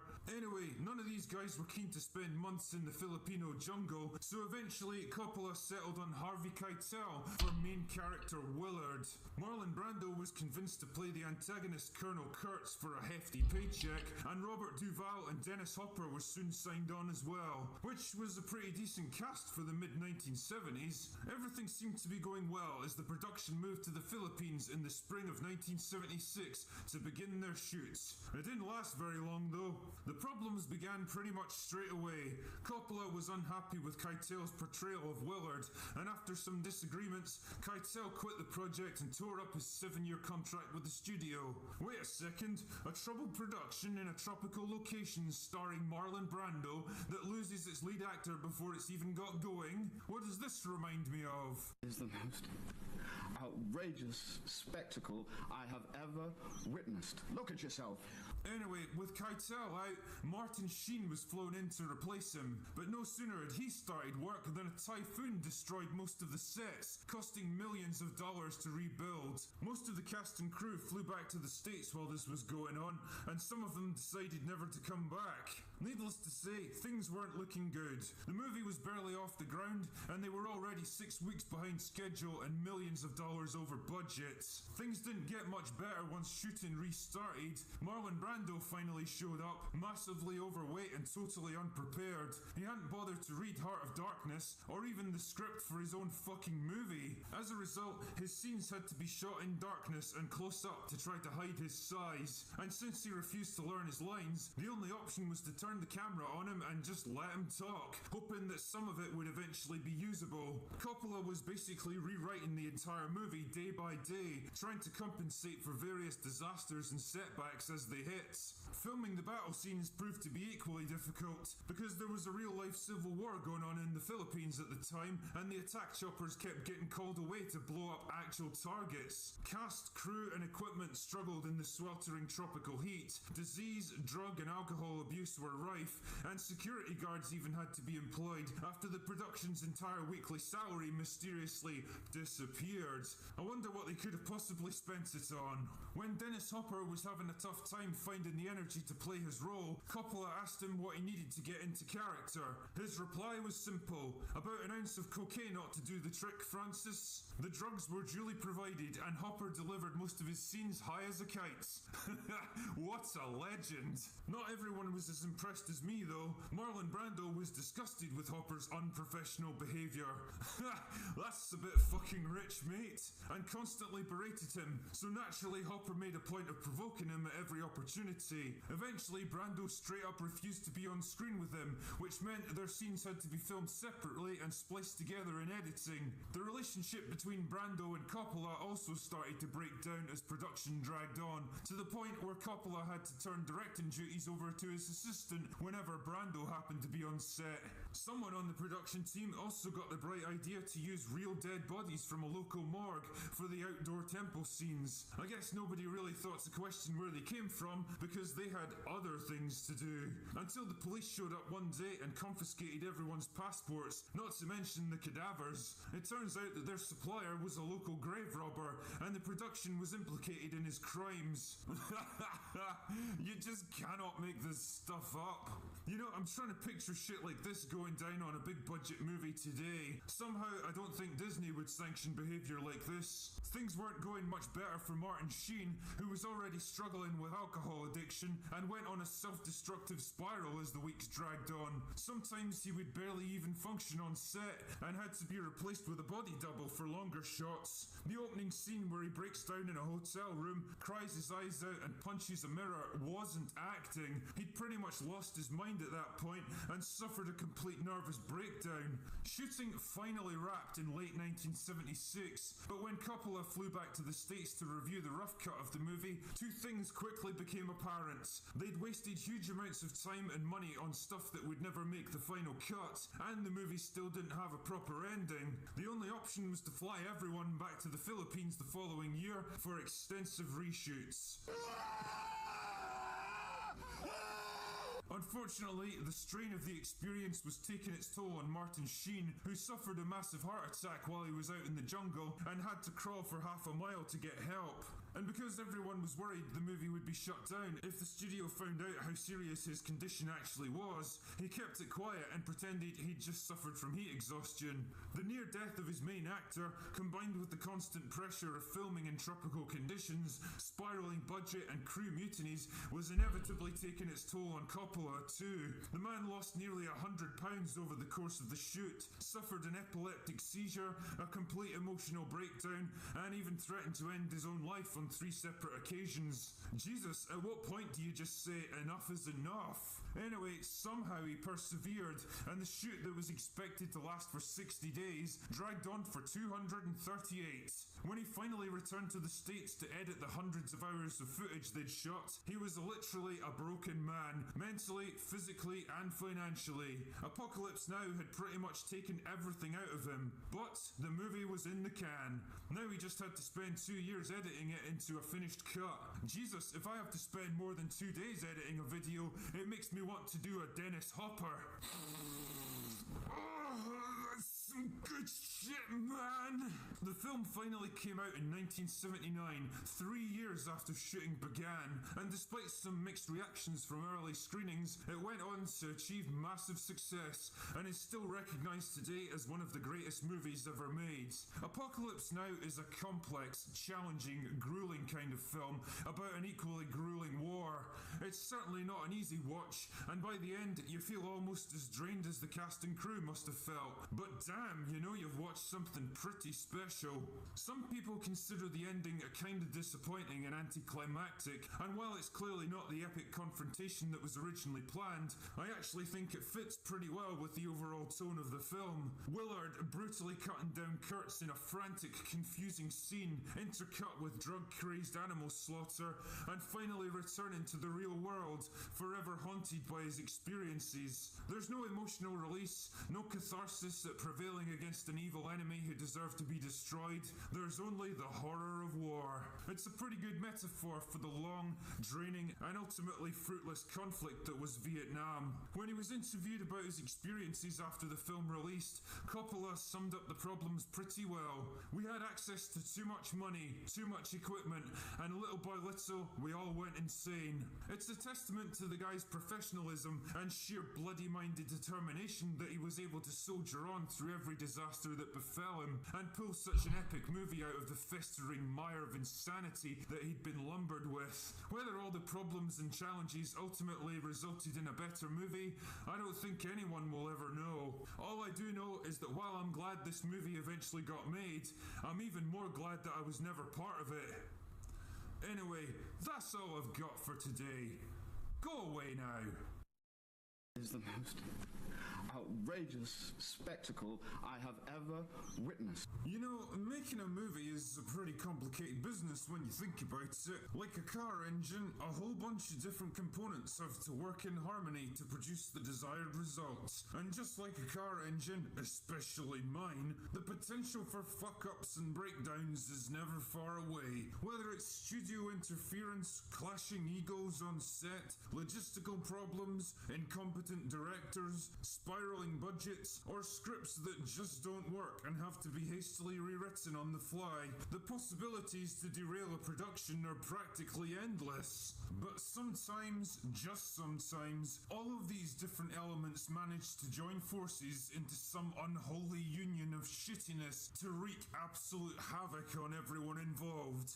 And one film in particular stands above all the rest as the undisputed king of Bullshit Mountain. A movie that will forever live in infamy as one of the most difficult, nightmarish, and unintentionally hilarious disasters ever committed to film. And that movie is The Island of Dr. Moreau. Okay. It's legitimately one of the worst movies. Maybe tomorrow I'll have to do all these characters again, but for now I'm just trying to get them in. Behind the scenes of this film is even more interesting than the turd which made it onto cinemas in 1996. Hope I'm not tired tomorrow. I could do with a good old laugh today. I thought it might be interesting to chronicle just how exactly this disaster unfolded. So grab your pint of tequila and let us journey together into the heart of darkness. The Island of Dr. Moreau is based off a 19th century novel by H.G. Wells about a mad scientist clicking and I keep missing the thing I want to get. To create a race of horrifying hybrids that exhibit the characteristics of both, but the intellect of neither. Kind of like the women from Dundee. Fuck man, I've had some bad nights there, let me tell you. Anyway, the book eventually came to the attention of a South African director named Richard Stanley, who made it his mission to write and direct a modern movie adaptation. After spending years working on the project, he approached New Line Cinema, who eventually gave him the green light and a hefty budget of $40 million to make it work. They were even able to get legendary actor Marlon Brando on board, mostly because his career career was on the downturn and he needed a paycheck, those Krispy Kremes aren't going to pay for themselves, you know. Bringing him in would prove to be both the best and worst decision that New Line ever made. See, being able to say that you've starred in a movie opposite Marlon Brando is a pretty fucking cool thing to put on your resume, and by the mid-90s it was pretty obvious that particular window of opportunity was closing rapidly. As a result, Bruce Willis and James Woods both signed on for the movie. Nice. Oh my gosh, that looks better than what I got. Oh, hey, Matt. What's up? How are you doing, my friend? Wait, what's the time? How long ago have you posted it? Okay, good. How's things? Nice to see you. In fact, his dickishness on set reached such levels that this movie basically derailed his entire career. The other big problem was that Kilmer was only willing to do Ooh, I am about... Well, I'm actually feeling fine, but I don't think I'm gonna get all this done today to an acceptable level. I'm trying to just get it done as like preparation for tomorrow. Yeah! It's the only way I was gonna get this done. I've been trying to do it for a few days, but I've just been feeling crook, so it's like, yeah. Like today, yep. I got 2 more days before I got it get it reviewed, and then it's submitted on Sunday, so let's just record. Accountability, the internet, all that stuff, you know? Just as filming kicked off in the Australian jungle, Marlon Brando's daughter suddenly passed away, forcing him to abandon the shoot to go away and deal with it. With no clue about when or even if he would come. Yeah, that's my things. How about you? How's things? What's new? What's happening? Been anywhere? How you dealing with summer? 'Cause I feel like I need to turn on the air conditioner soon. Naturally, Kilmer wanted to get the fuck out of there, but the studio refused to release him from his contract, which left him stuck in a kind of cinematic purgatory until the film was finished. Now, a different man might have handled this development with dignity and professionalism, stoically doing his job and Not a new streaming mic, promotion to manager at work. Yes! That was inevitable. Hey, Rise. Haven't traveled anywhere different yet. Oh, okay. Alright, well, that's fine. How is the transition to upper management? Have you gotten to do a Donald Trump yet and say you're fired?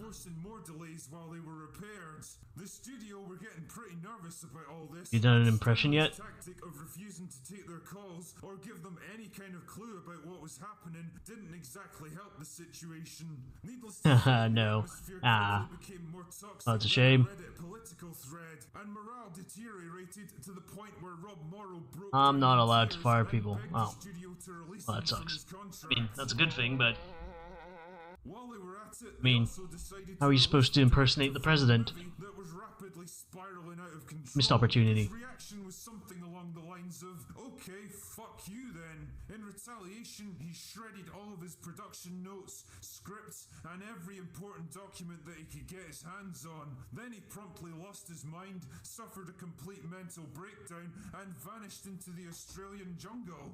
Okay. But what makes this thing even more awesome is that he was eventually able to sneak back on set as an extra, disguised in heavy makeup, so that he could spy on the production he'd been forced out of. He even blagged his way into the rap party, just so that he could tell Val Kilmer what a shithead he'd been. What's a legend? He wasn't the only one to leave either. Fairuza Balk, the lead actress, decided she'd had enough of this shit and tried to make a run for it. So got any plans for tonight?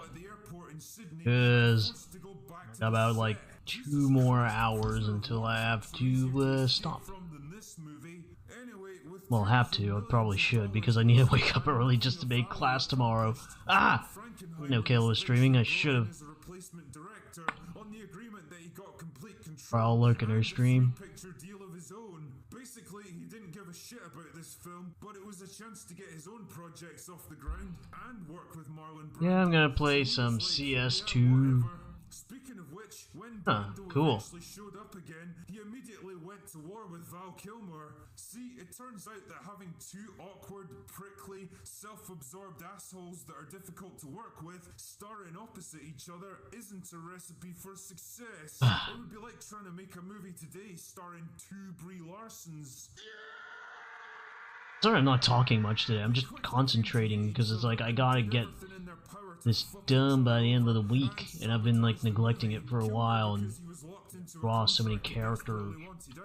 And Brando because he was guaranteed to get paid no matter how little work he actually did. They were so fucking petty that neither man was willing to leave his makeup trailer before the other, leaving the cast and crew waiting for hours in the searing tropical heat for them to show up. Nice work, you dicks. Frankenheimer hated Kilmer so much that as soon as he'd filmed his last scene, he brought in security men to escort him off set, told him to fuck off and never come near him again. Brando, meanwhile, couldn't be arsed learning his lines and relied on a concealed microphone to get him through his scenes, which was just fine until it started picking up transmissions on local police frequencies. He gave so little of a shit that he'd actually just repeat them as if they were lines from the script.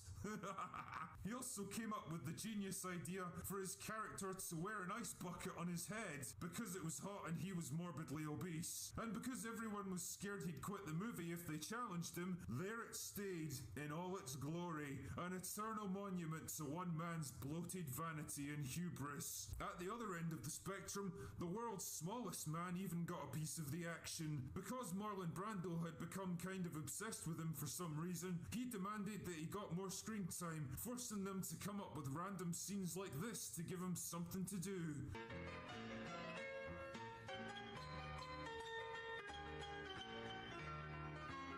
The power quickly went to his head though, and he repeatedly harassed and propositioned female extras through the use of his interpreter, who also happened to be his sister.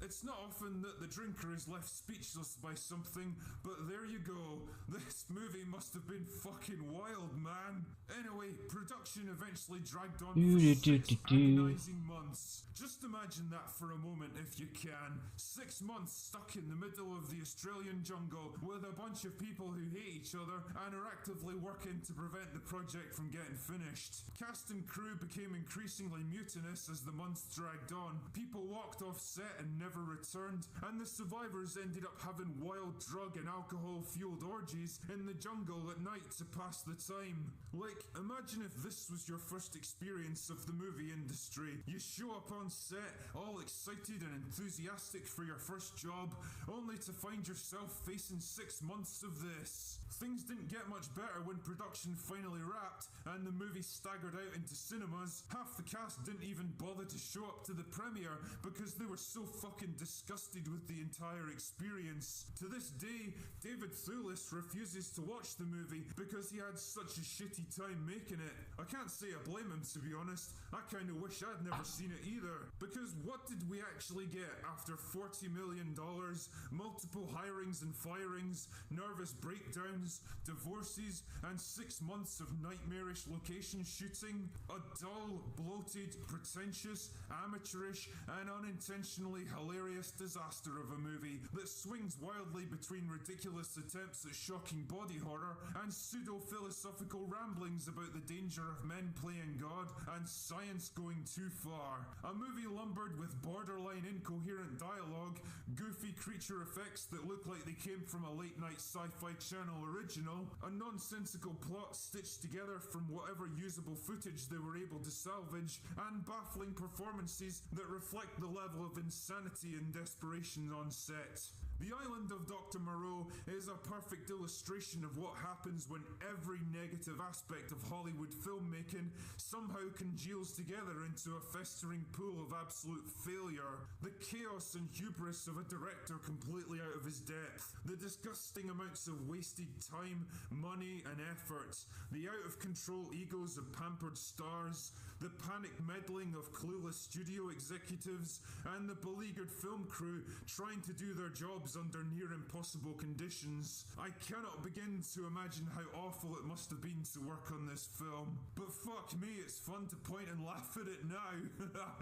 It's a textbook example of how not to make a movie. And if nothing else, no matter what disasters and calamities befall you in life, no matter how hopeless and desperate things may seem, rest assured that it could be worse. At least you didn't work on the island of Dr. Moreau. Anyway, that's all I've got for today. Go away now. Now, it's no secret that I'm a big fan of classic Star Trek, especially the movies with the original cast. For me, films like Wrath of Khan and Undiscovered Country represent the very best that the franchise has to offer. Shit man, even the motion picture isn't too bad if you're drunk or high, or both. But there's one movie that even the most hardcore Trek fans struggle to defend, and that most people, including Paramount, would probably rather forget.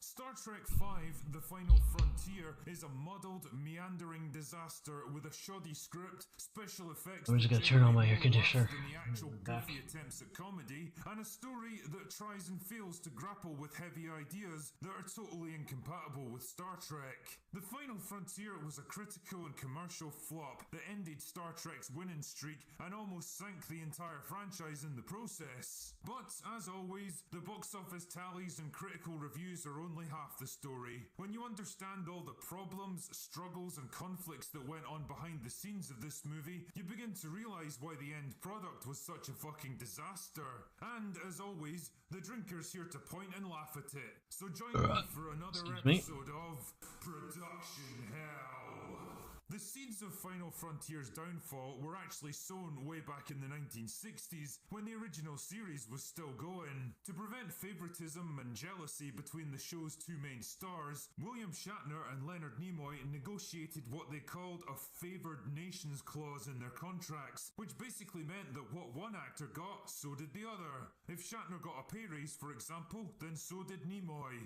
Great, but what the fuck does a 20-year-old agreement have to do with the Final Frontier? Well, Leonard Nimoy had directed the previous two movies, and done a pretty good job as it happens. Meanwhile, Shatner was embroiled in a pay dispute with Paramount, and one of the incentives that they offered to bring him back in was to let him direct the next movie. Needless to say, Shatner jumped at the chance, and all was well. The only problem was that nobody knew what the fuck the movie should be about.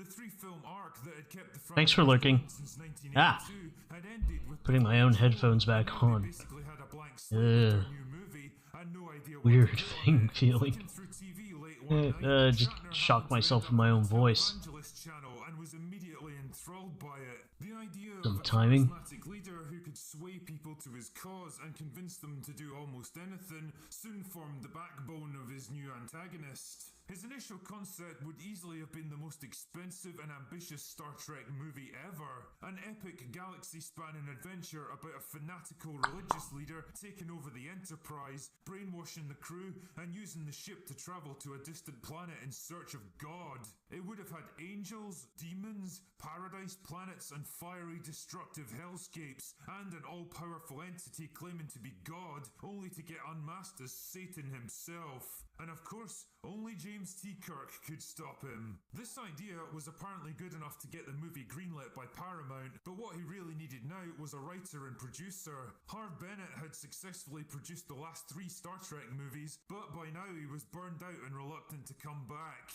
Only when Shatner personally travelled to his home and spent hours talking with him did he manage to win the guy over. But even then, Bennett objected to the heavy religious overtones of Shatner's movie. So did Gene Roddenberry, who had apparently wanted to explore similar ideas with the motion picture 10 years earlier, only to get shit-canned by Paramount and was still bitter about it. Leonard Nimoy and DeForest Kelley weren't exactly thrilled either, feeling like their characters were being deliberately shit on to make Kirk look more heroic.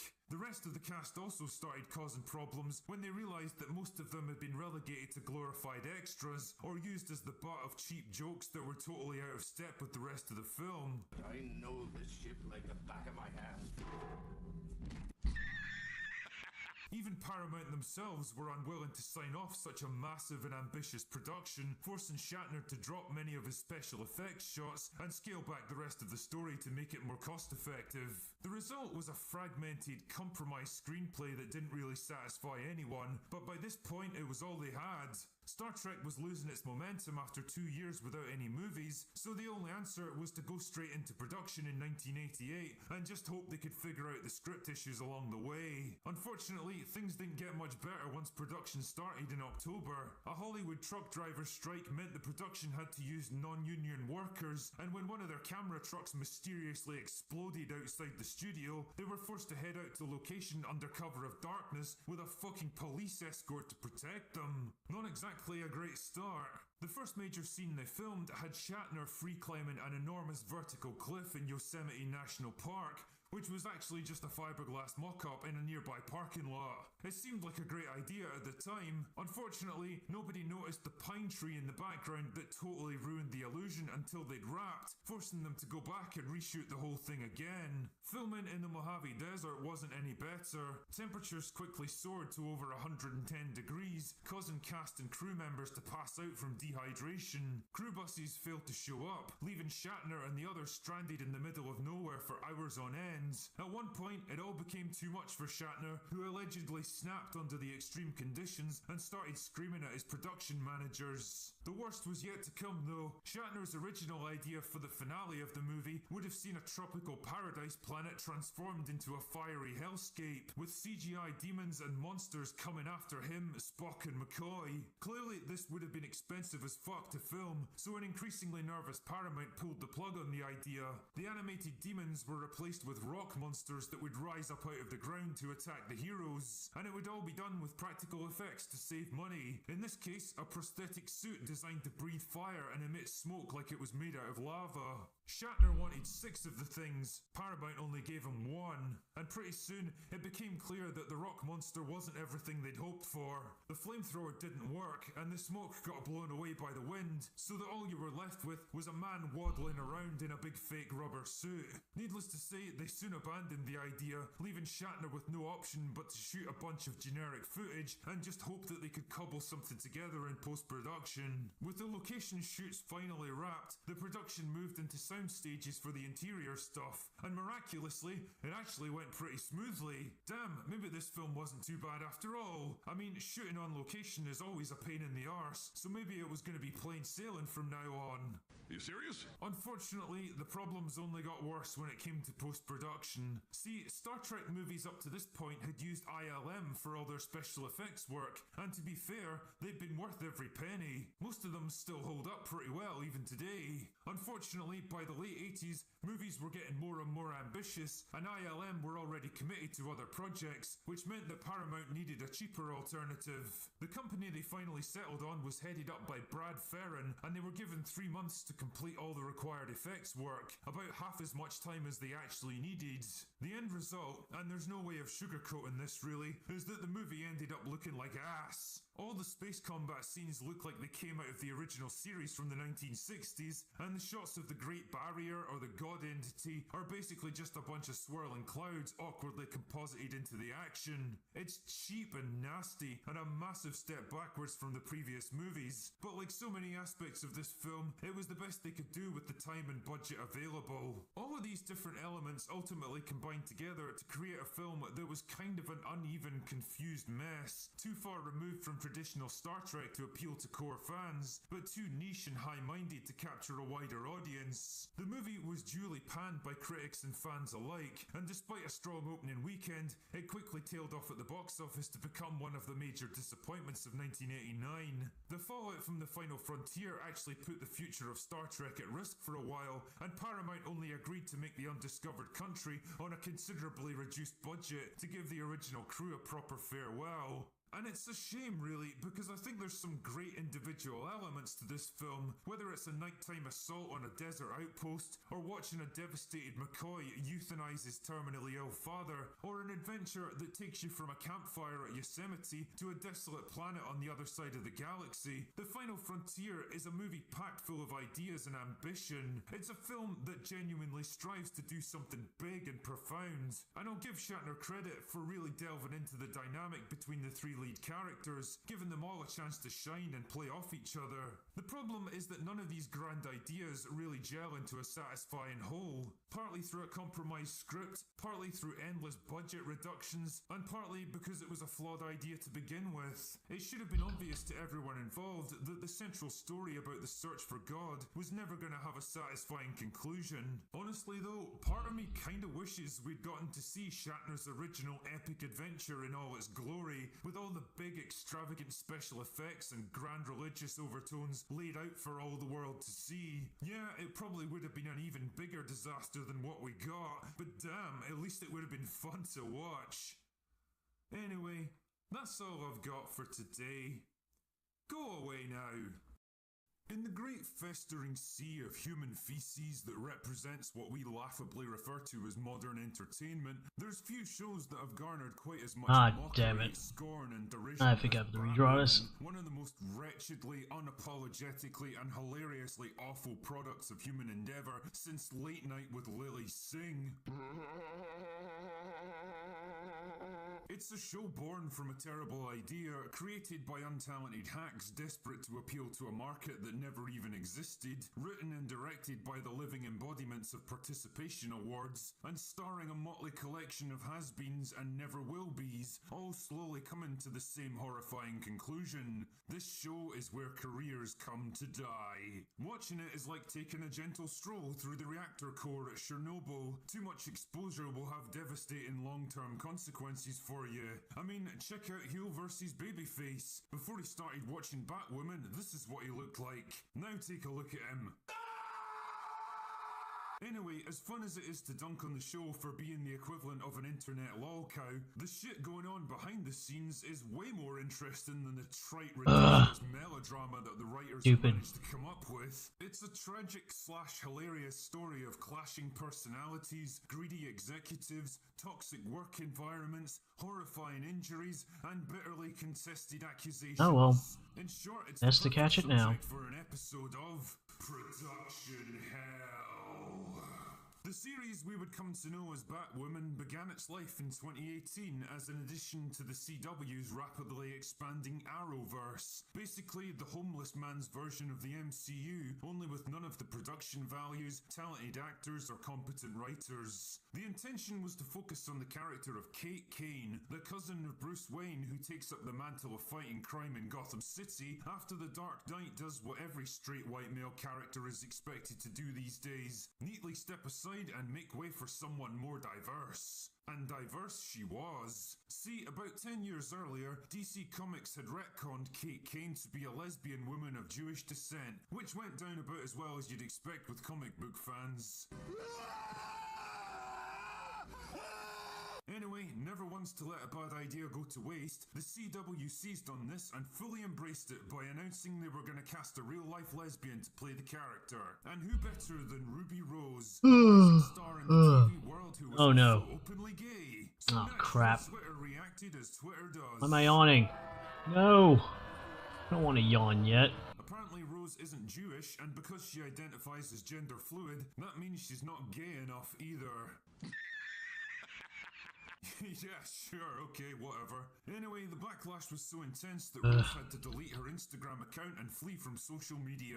Truly, these must be the most first world of first world problems. Not a promising start. Still, production got underway in Vancouver in July 2019, and pretty soon the problems began, most of which only came to light a few weeks ago when Ruby Rose began leaking details of her experiences on the show. And what she had to say sounds fucking wild, man. According to Rose herself, working conditions on the set were rushed, difficult, and frequently dangerous, resulting in a growing list of accidents and injuries. A misfiring pyrotechnic left a crew member with third-degree burns, requiring him to be rushed to hospital for emergency treatment, but that didn't slow things down in the world of Batwoman. In her own words, we were then told we had to do a sex scene without a minute to process it. Aye, there's nothing like human suffering to get you in the mood. She also alleges that several stuntmen were injured trying to film hastily choreographed fight scenes, and that a personal assistant was left paralysed after a bucket ladder collapsed on her head. Jesus Christ, this place sounds like a fucking death trap. All was not well amongst the cast either. According to Rose, Dougray Scott was growing increasingly unhappy with the show, approached his agent about ways to get out of it, and when he found out he couldn't, he started causing problems on sets. Quote, Dougray hurt a female stunt double. He yelled like a little bitch at women and was a nightmare. He left when he wanted and arrived when he wanted and abused women. That doesn't sound good at all. Things quickly went from bad to worse when Rose herself got seriously injured filming an action scene, herniating several discs in her back and leaving her unable to walk without emergency surgery. Jesus, if someone told me a voodoo priest had put a curse on this show, I would absolutely believe them because it sounds like a fucking nightmare. Anyway, no sooner was she out of surgery than she claims the studio contacted her and told her if she didn't get back to work within 10 days, quote, the whole crew and cast would be fired and I'd let everyone down and I'd just lost the studio millions. Needless to say, she wasn't exactly enthusiastic about continuing with the show, so when it was time to renew her contract, she wisely cut her losses and got the fuck out of there in May 2020. Now, this put Warner Brothers in a difficult position. They had to either replace or recast their main character without even having Rose around to film a death or departure scene, so naturally their solution was to have her just vanish in a plane crash, replacing her with a whole new character named Ryan Wilder. What's fucking awesome though is that Kate Kane actually returns later in the series, now played by a completely different actress, and their explanation for this is that the character got plastic surgery to alter her appearance. Man, this show truly is the gift that keeps on giving. Things went kind of quiet on the Batwoman front for the next 12 months or so as we all quietly mocked it, until Ruby Rose suddenly started doing interviews and releasing scathing criticism on social media about her grievances against the show, the studio and her castmates. If I was a cynical man, I'd say that her NDA had just expired and she was finally free to voice her true feelings without getting sued for breach of contract. Unfortunately for her, Dougray Scott wasn't about to take this shit lying down, and he quickly released a statement saying, as Warner Brothers Television has stated, they decided not to exercise the option to engage Ruby Rose for season 2 of Batwoman based on multiple complaints about her workplace behaviour. I absolutely and completely refute the defamatory and damaging claims made against me by her. They are entirely made up and never happened. The studio was quick to back him up, much to everyone's non-surprise. Warner Brothers Television did not pick up Ruby Rose's option for an additional season because of multiple complaints about workplace behaviour that were extensively reviewed by the studio. Damn, now they're claiming she's the one who caused problems on set. And they're not the only ones. According to a production assistant who worked with her on Batwoman, the production company was professional, dialed in, and in every way fantastic. The crew was lovely, hardworking, and dedicated to countless night shoots. It sounded to be an amazing experience in the making. Then came Ruby Rose. She stormed off set, she yelled at people, and whenever she interacted with any of us production assistants, we were disregarded as the trash we picked up. She was a dictator to work for, and having been nothing but a production assistant eager to get into the industry, she made me consider quitting. You serious? Damn, this drama's more entertaining than the show it's actually based around. And at the time I'm writing this, there's even rumours that Scott is filing a $10 million defamation suit against Rose.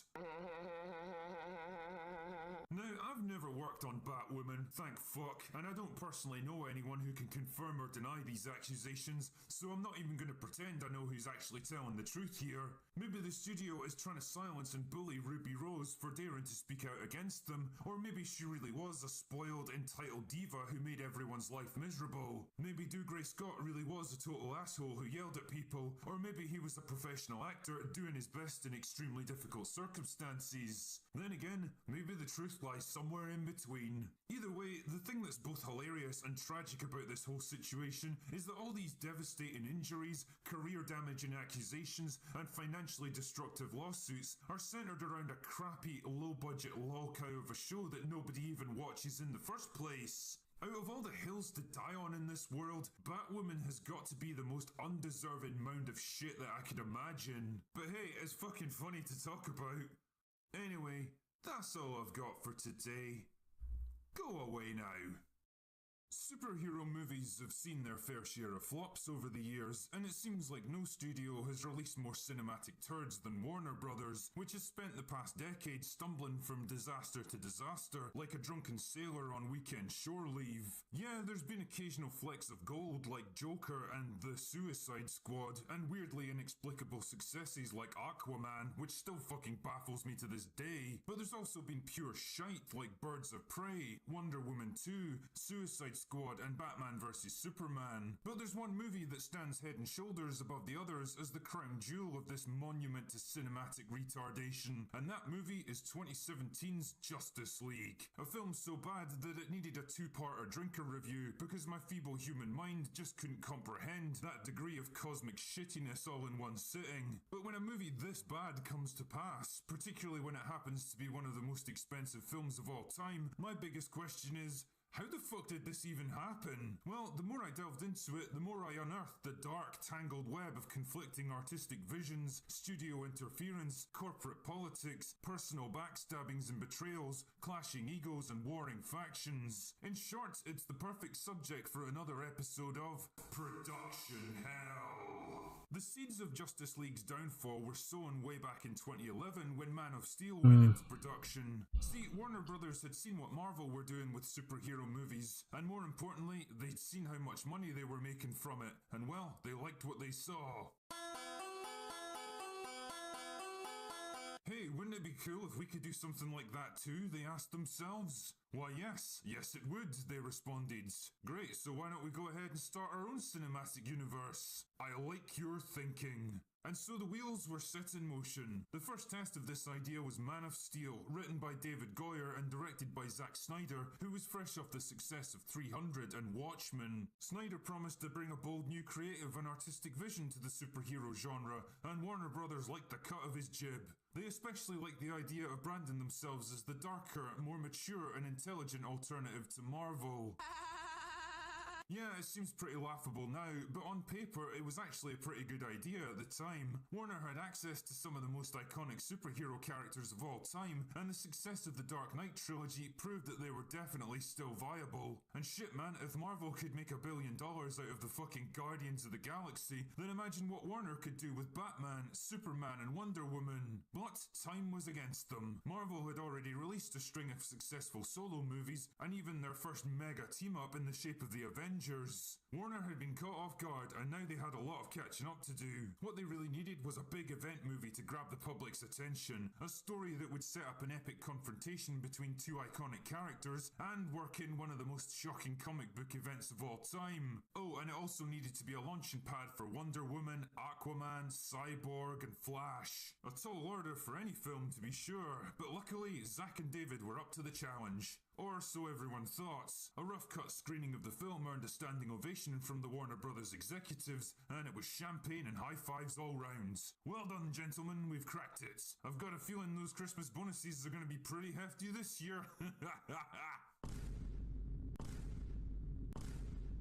Unfortunately, audiences didn't feel the same way. The grim, dark, serious tone, moody, introspective characters and bloated runtime proved to be bitterly divisive amongst fans and critics, and the movie fell way short of expectations. It was a pretty serious blow for Warner Brothers, who were convinced that they had a massive hit on their hands. Urgent meetings were called. Clearly blame had to be assigned and lessons learned. A disaster like this could never be allowed to happen again. Unfortunately, that was a bit of a problem because the next movie in the series was scheduled to come out in November the following year, and work was already well underway. This was going to be Justice League, the big one. It was going to be more epic, more ambitious, and even more expensive than Batman vs Superman. Truly, it was going to be DC's answer to the Avengers. Oh, Jesus fuck, what do we do now? We've got hundreds of millions of dollars riding on this. Well, it definitely can't be like Batman vs Superman again. That was too long, too serious, and too dark, and everyone fucking hated it. Okay, so we need to make it shorter and funnier and more colourful. Yeah, exactly. Great idea.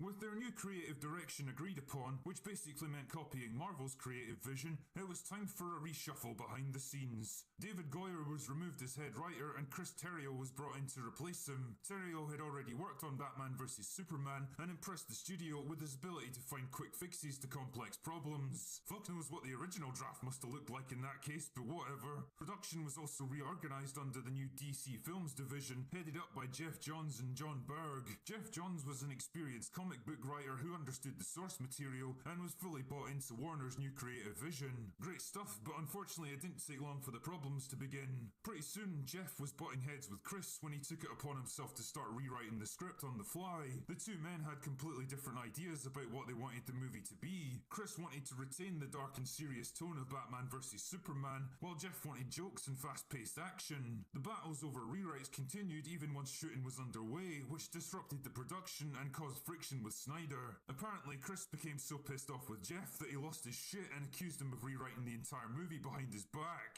Studio interference was also a major problem. Warner were determined to keep a close eye on what Snyder was actually producing, and the more they saw, the less they liked it. With the writers at loggerheads and the movie in trouble, the studio called a writers' summit to review everything they produced so far, and one of the people they chose to bring in was Joss Whedon. It might be kinda hard to believe now that his entire career is basically self-destructed, but back in 2016, Whedon was one of the golden boys of Hollywood, with a string of successful movies and TV shows to his name, one of which just so happened to be The Avengers. I mean, you've got to love that crazy outside-the-box thinking at Warner Brothers, don't you? Man, this film's turning into a fucking disaster. Why can't it just be more like The Avengers? I know, why don't we bring in some new writers to fix it? You mean like the guy who wrote The Avengers? Well, I was thinking more about, perfect, bring me Joss Whedon right now.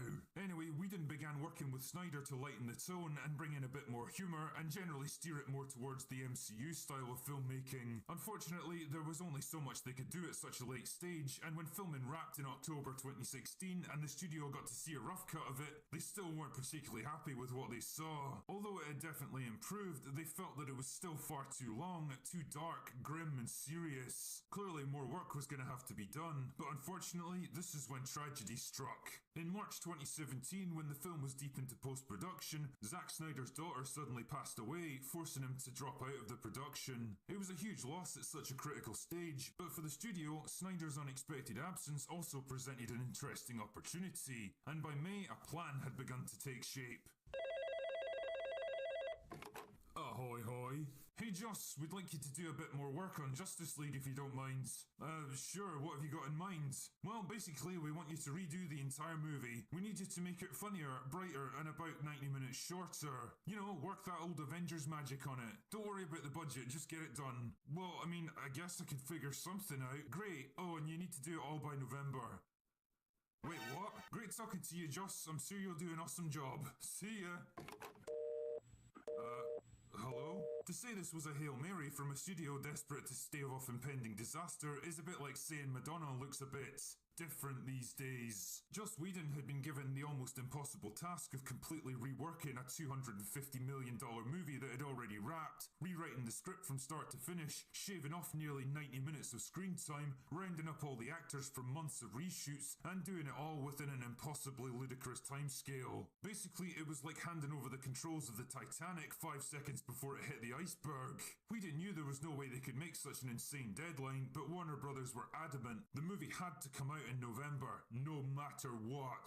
But drinker, you asymmetrical Adonis of alliterative analysis, I hear you say. Why would they insist on releasing an unfinished movie in November when it would clearly make more sense to delay and give Whedon the time he needs to produce a decent end product? Well, dear viewer, gird your loins and grow your beard because we're about to venture into the murky world of studio politics. See, while all this shit was going on, changes were afoot at Warner Brothers, who were in the process of being bought over by AT&T. Naturally, this had the Warner executives kinda worried because for all they knew, their new corporate overlords might decide to fire them all or dissolve the studio altogether. They needed to milk as much money from the corporate cash cow as possible before it all dried up, and a lot of that depended on their annual bonuses, which would only get paid out if Justice League released at the end of the year. So, November it had to be. And it's at this point that the production, which was already teetering on the edge of disaster, finally toppled over the edge and descended into farce. The first big problem was the script. The studio had mandated that the finished movie had to be under 2 hours, which meant the cutting knife had to come out big time. Gone were the backstories for all the supporting characters and the antagonist. Gone was Cyborg's storyline with his father. Gone was the romance for the Flash. Gone was the future apocalypse storyline. Gone was Darkseid. And gone were the bulk of the scenes for Lois. Whedon's hasty attempts to work his trademark quippy humour into the script that was still mostly geared toward the serious tone of the Snyder version only exacerbated the problem, leaving him with a chopped up patchwork quilt of a story held together mostly by convenience, one-line explanations and sheer desperation. But fuck it, there was just no time to produce anything better. Another big problem were the actors who had to be brought back in for the extensive reshoots that Whedon needed. Ben Affleck was busy finalising his divorce from Jennifer Garner, and as a result he'd started hitting the bottle hard. You can pretty much tell which scenes are reshoots because he looks bloated, pissed off and about 30 pounds heavier than before. But with like everything else, there was no time for him to get back in shape, so all they could do was stick a wig on him and hope for the best. Henry Cavill, meanwhile, was busy shooting Mission Impossible Fallout, for which he'd grown a sweet fucking tash. Unfortunately, his contract wouldn't allow him to shave it off, and there wasn't enough time to wait until production had wrapped, leaving Warner Brothers no option but to do the unthinkable.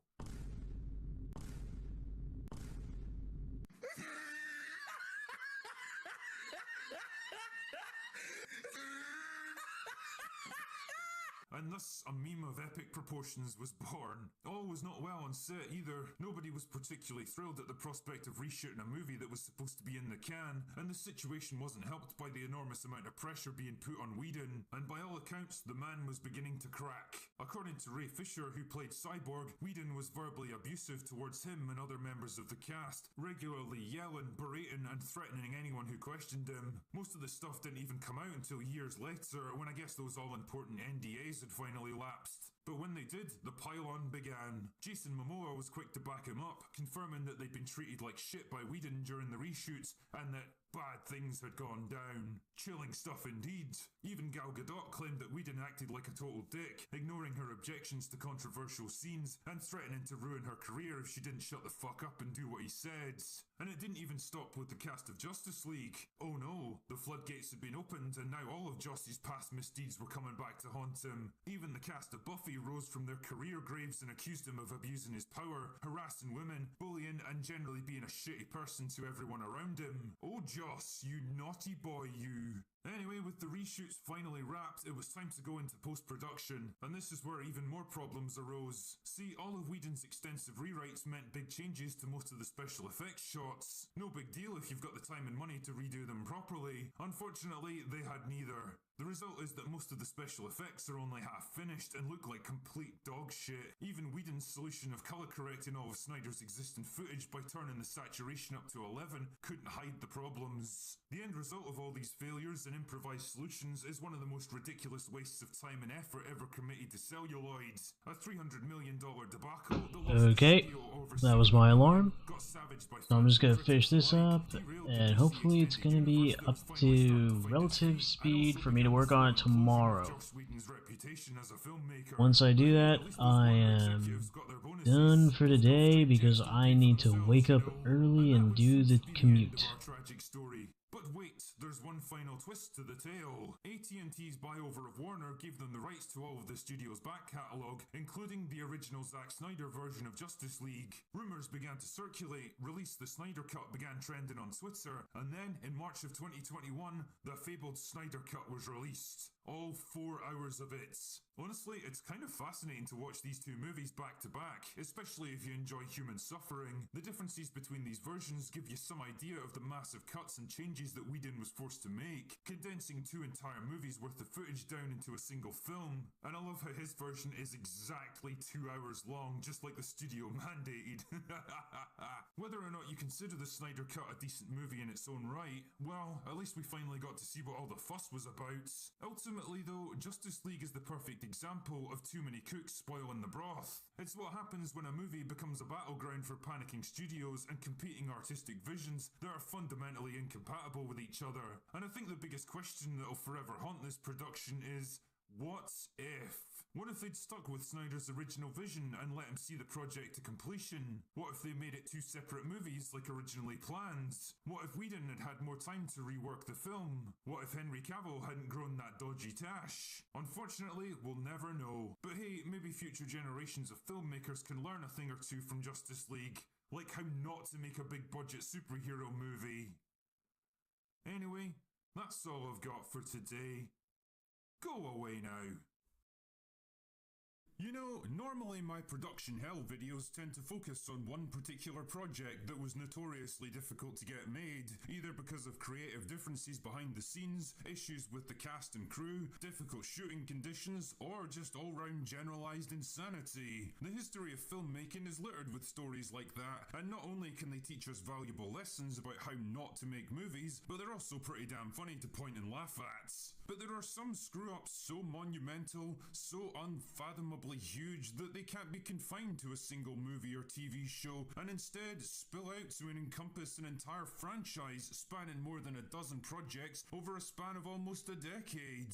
I'm talking, of course, about DC on Film, better known as the DCEU, the grand plan that was going to rival Marvel, which turned out to be one of the biggest creative and commercial disasters, not to mention wastes of talent in all of Hollywood history. It was an epic tale of greed, envy, creative mismanagement, alliances, backstabbings, and hubris. So settle in with a glass of something smooth and intoxicating, because the drinker's about to tell you the story of DC on Film. Now, the idea for a shared cinematic DC universe wasn't exactly a new one. In fact, way back in the late 1990s when Warner were still trying to get a Nick Cage Superman movie off the ground, and check out my video on that disaster if you want to know how it's possible to blow $30 million without shooting a single frame. There was already talk of a possible crossover with the Joel Schumacher Batman movies, possibly even leading into a Justice League team-up.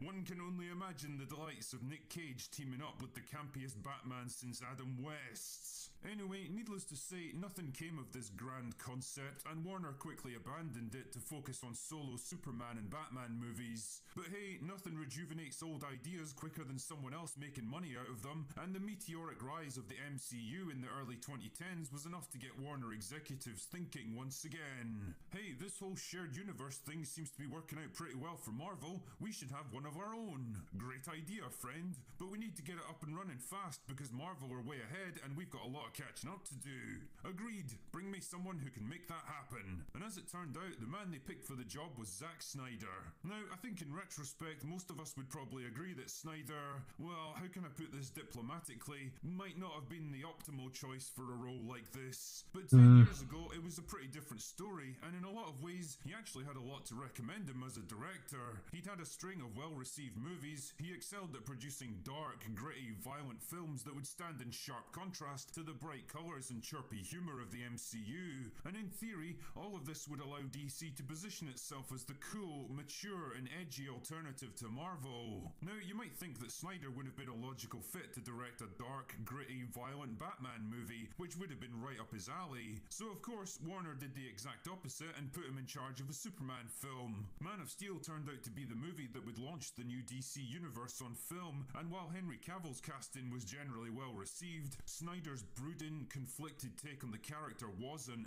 and Man of Steel earned a lukewarm reception at the box office. But don't worry, worse was yet to come. A lot worse. See, Snyder's I'll still have to work on it, but I got something on the page, and eventually it'll look like this.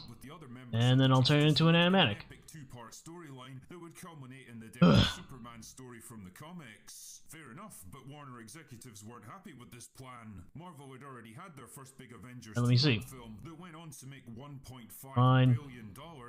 Actually, they wanted a piece of the action. There wasn't time to introduce each character in their own movies and patiently build up the franchise like they should have done. They wanted results, and fast. And so, Man of Steel 2 morphed into Batman vs Superman, a film that would introduce not one, but two of the biggest storylines in DC history, as well as being a back Aster, hey. Wonder Woman, Aquaman, how are you doing? Cyborg, and the Flash. And if this all sounds like a lot of work to put on the second movie in a franchise, well, that's because it was. You don't need me to tell you that Batman Lurking at work. was a shit show. Well, that's It was great. Too long, too bloated and convoluted. The conflict between the Thank two you for leads dropping didn't by. make much sense. The tone was bleak and depressing. Hope you're enjoying your work. Wonder Woman felt tacked on and distracting. The failure of Batman vs Superman sent shockwaves through Warner Brothers, who were convinced that they had a mega hit on their hands. It was clear to the studio heads that Snyder's bleak, somber, grim, dark take on the franchise wasn't working out, and they needed to change course drastically. Their movies needed to be lighter, funnier, and shorter. I made some progress here, so I'm satisfied with it. Still need to catch up, but otherwise I need to replace all these construction lines and stuff with the actual character. Other than that, yeah. Oh yeah, I also need to resize it. Yeah. That's about it. That's all that's missing from here. Gonna be due on Sunday. So, yep. Thank you. Yeah, I also need to do one final art piece that looks like it should when it's finally animated. Nihilism of the Snyder movies and focus more on optimism, warmth, heart, and positive heroic characters. Unfortunately, that I'll have to do on Sunday or Saturday or something. I don't know. Maybe I'll stream it. I seem to make more progress when I'm streaming, which is handy. But yeah. Okay, it's all good so far. But yeah, there we go. That's my progress for tonight. See, we're a bit like asking Sarah Silverman to make something that isn't shit. And when personal tragedy forced Snyder to drop out of post-production, Warner seized the opportunity to bring in a man who could give them their own personal version of the Avengers. Imaginatively enough, the man yeah, I'm just looking at what I've done so far because you caught me near the end of my stream. I gotta go to another class tomorrow early. So I'm just checking what I got so far, and then I'm gonna bug out. An overweight and alcoholic Ben Affleck was brought back in for hastily organized reshoots, and no amount of makeup and wardrobe could hide the fact that he was out of shape and disinterested in the part. Henry Cavill, who was in the middle of filming Mission Impossible, was refused permission to shave off his moustache, resulting in possibly the most hilariously terrible CGI job in history. Okay. Ultimately, the best that Whedon could manage was a bodge job that satisfied nobody, ballooned the well, I made my progress. I'm good with it. Still need to just draw my character.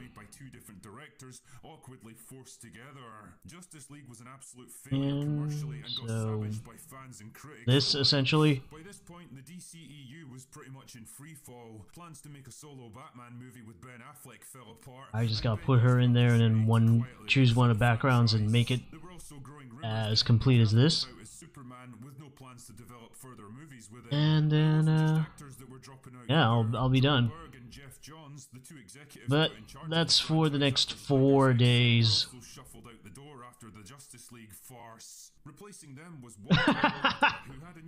I'm not sure how to take that, but thank you.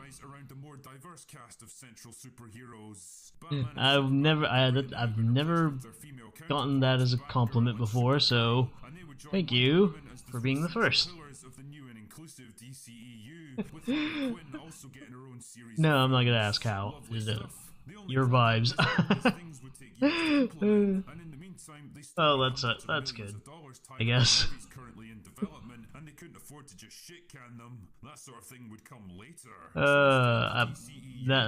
That comment made my night.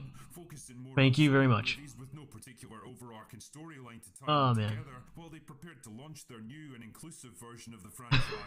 I do have a style, thank you. Wish I was more consistent with it, but nice to be appreciated. Movie of the entire DCEU, although fuck me, I'll never understand how or why people went to see it. And although Shazam was a more modest, dude, what else is here? What else is here? Twitch, where are you? The end result of all these shenanigans was a weird. See, we've been streaming for 3 hours, which is my minimum, so that's good. That's on time. While the crowd-pleasing tentpole movies that needed to anchor their franchise kept failing miserably. Complicating things even further were standalone movies like Joker, which turned into mega successes where is against this? small budgets, finally earning them the critical and commercial success they desperately wanted, but impossible to incorporate into the larger DCEU. Filters 2020 following. would end up being a turning point for Walter Hamada's new vision. Birds See, of we Prey, got the movie Otter, intended to launch Harley Quinn as a people major I player in the know. franchise, turned out to be a massive critical and Yeah, commercial flop. And looking yeah, unlike you. obvious that the studio But yeah, I do aim for 3 hours as my minimum stream time, otherwise it's not really worth it. and the star power of Margot Robbie. Which is why it also makes it such good work time. was followed up by Wonder Woman 1984. Duke Alta. Okay, well that makes that decision. Director Patty Jenkins to have Alright, here we go. control over the sequel. We're gonna raid. He's in the middle of the boss fight for the first dungeon of Persona 5, which is all good. And thank you for showing up, Aster. Thank you for showing up, everyone else who did. It's always appreciated. So, we can make fun of him anyhow.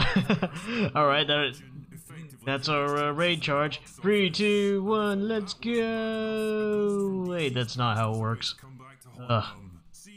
Yeah, I just pressed raid, but it didn't say raid now. Thanks for ruining it, Twitch. Okay, here we go. My connection doesn't like me hanging out in the middle of mid-raid, so here we go. 3, 2, 1, go! Film was managed, but that all changed conveniently enough when AT&T bought them over, and because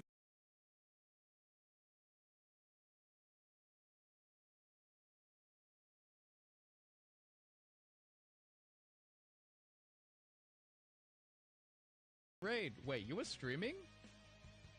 Oh my goodness, I didn't even realize you were streaming? Damn it! How did I not realize? Thank you so much for the raid. Let me give you a shout out, I guess. I'll give you a shout out. I mean, majority of the people already know who you are, but I'm gonna do it anyways. Okay. Thanks for that greeting. How you doing? Averdriance? I can't type. _0. I hope I spelled that correctly. There we go. How you doing, Zer? How was stream? What were you streaming? Also, hello, Asta. How are you? Such a good friend. I'm sorry. Okay, I'm too caught up in Persona. Okay.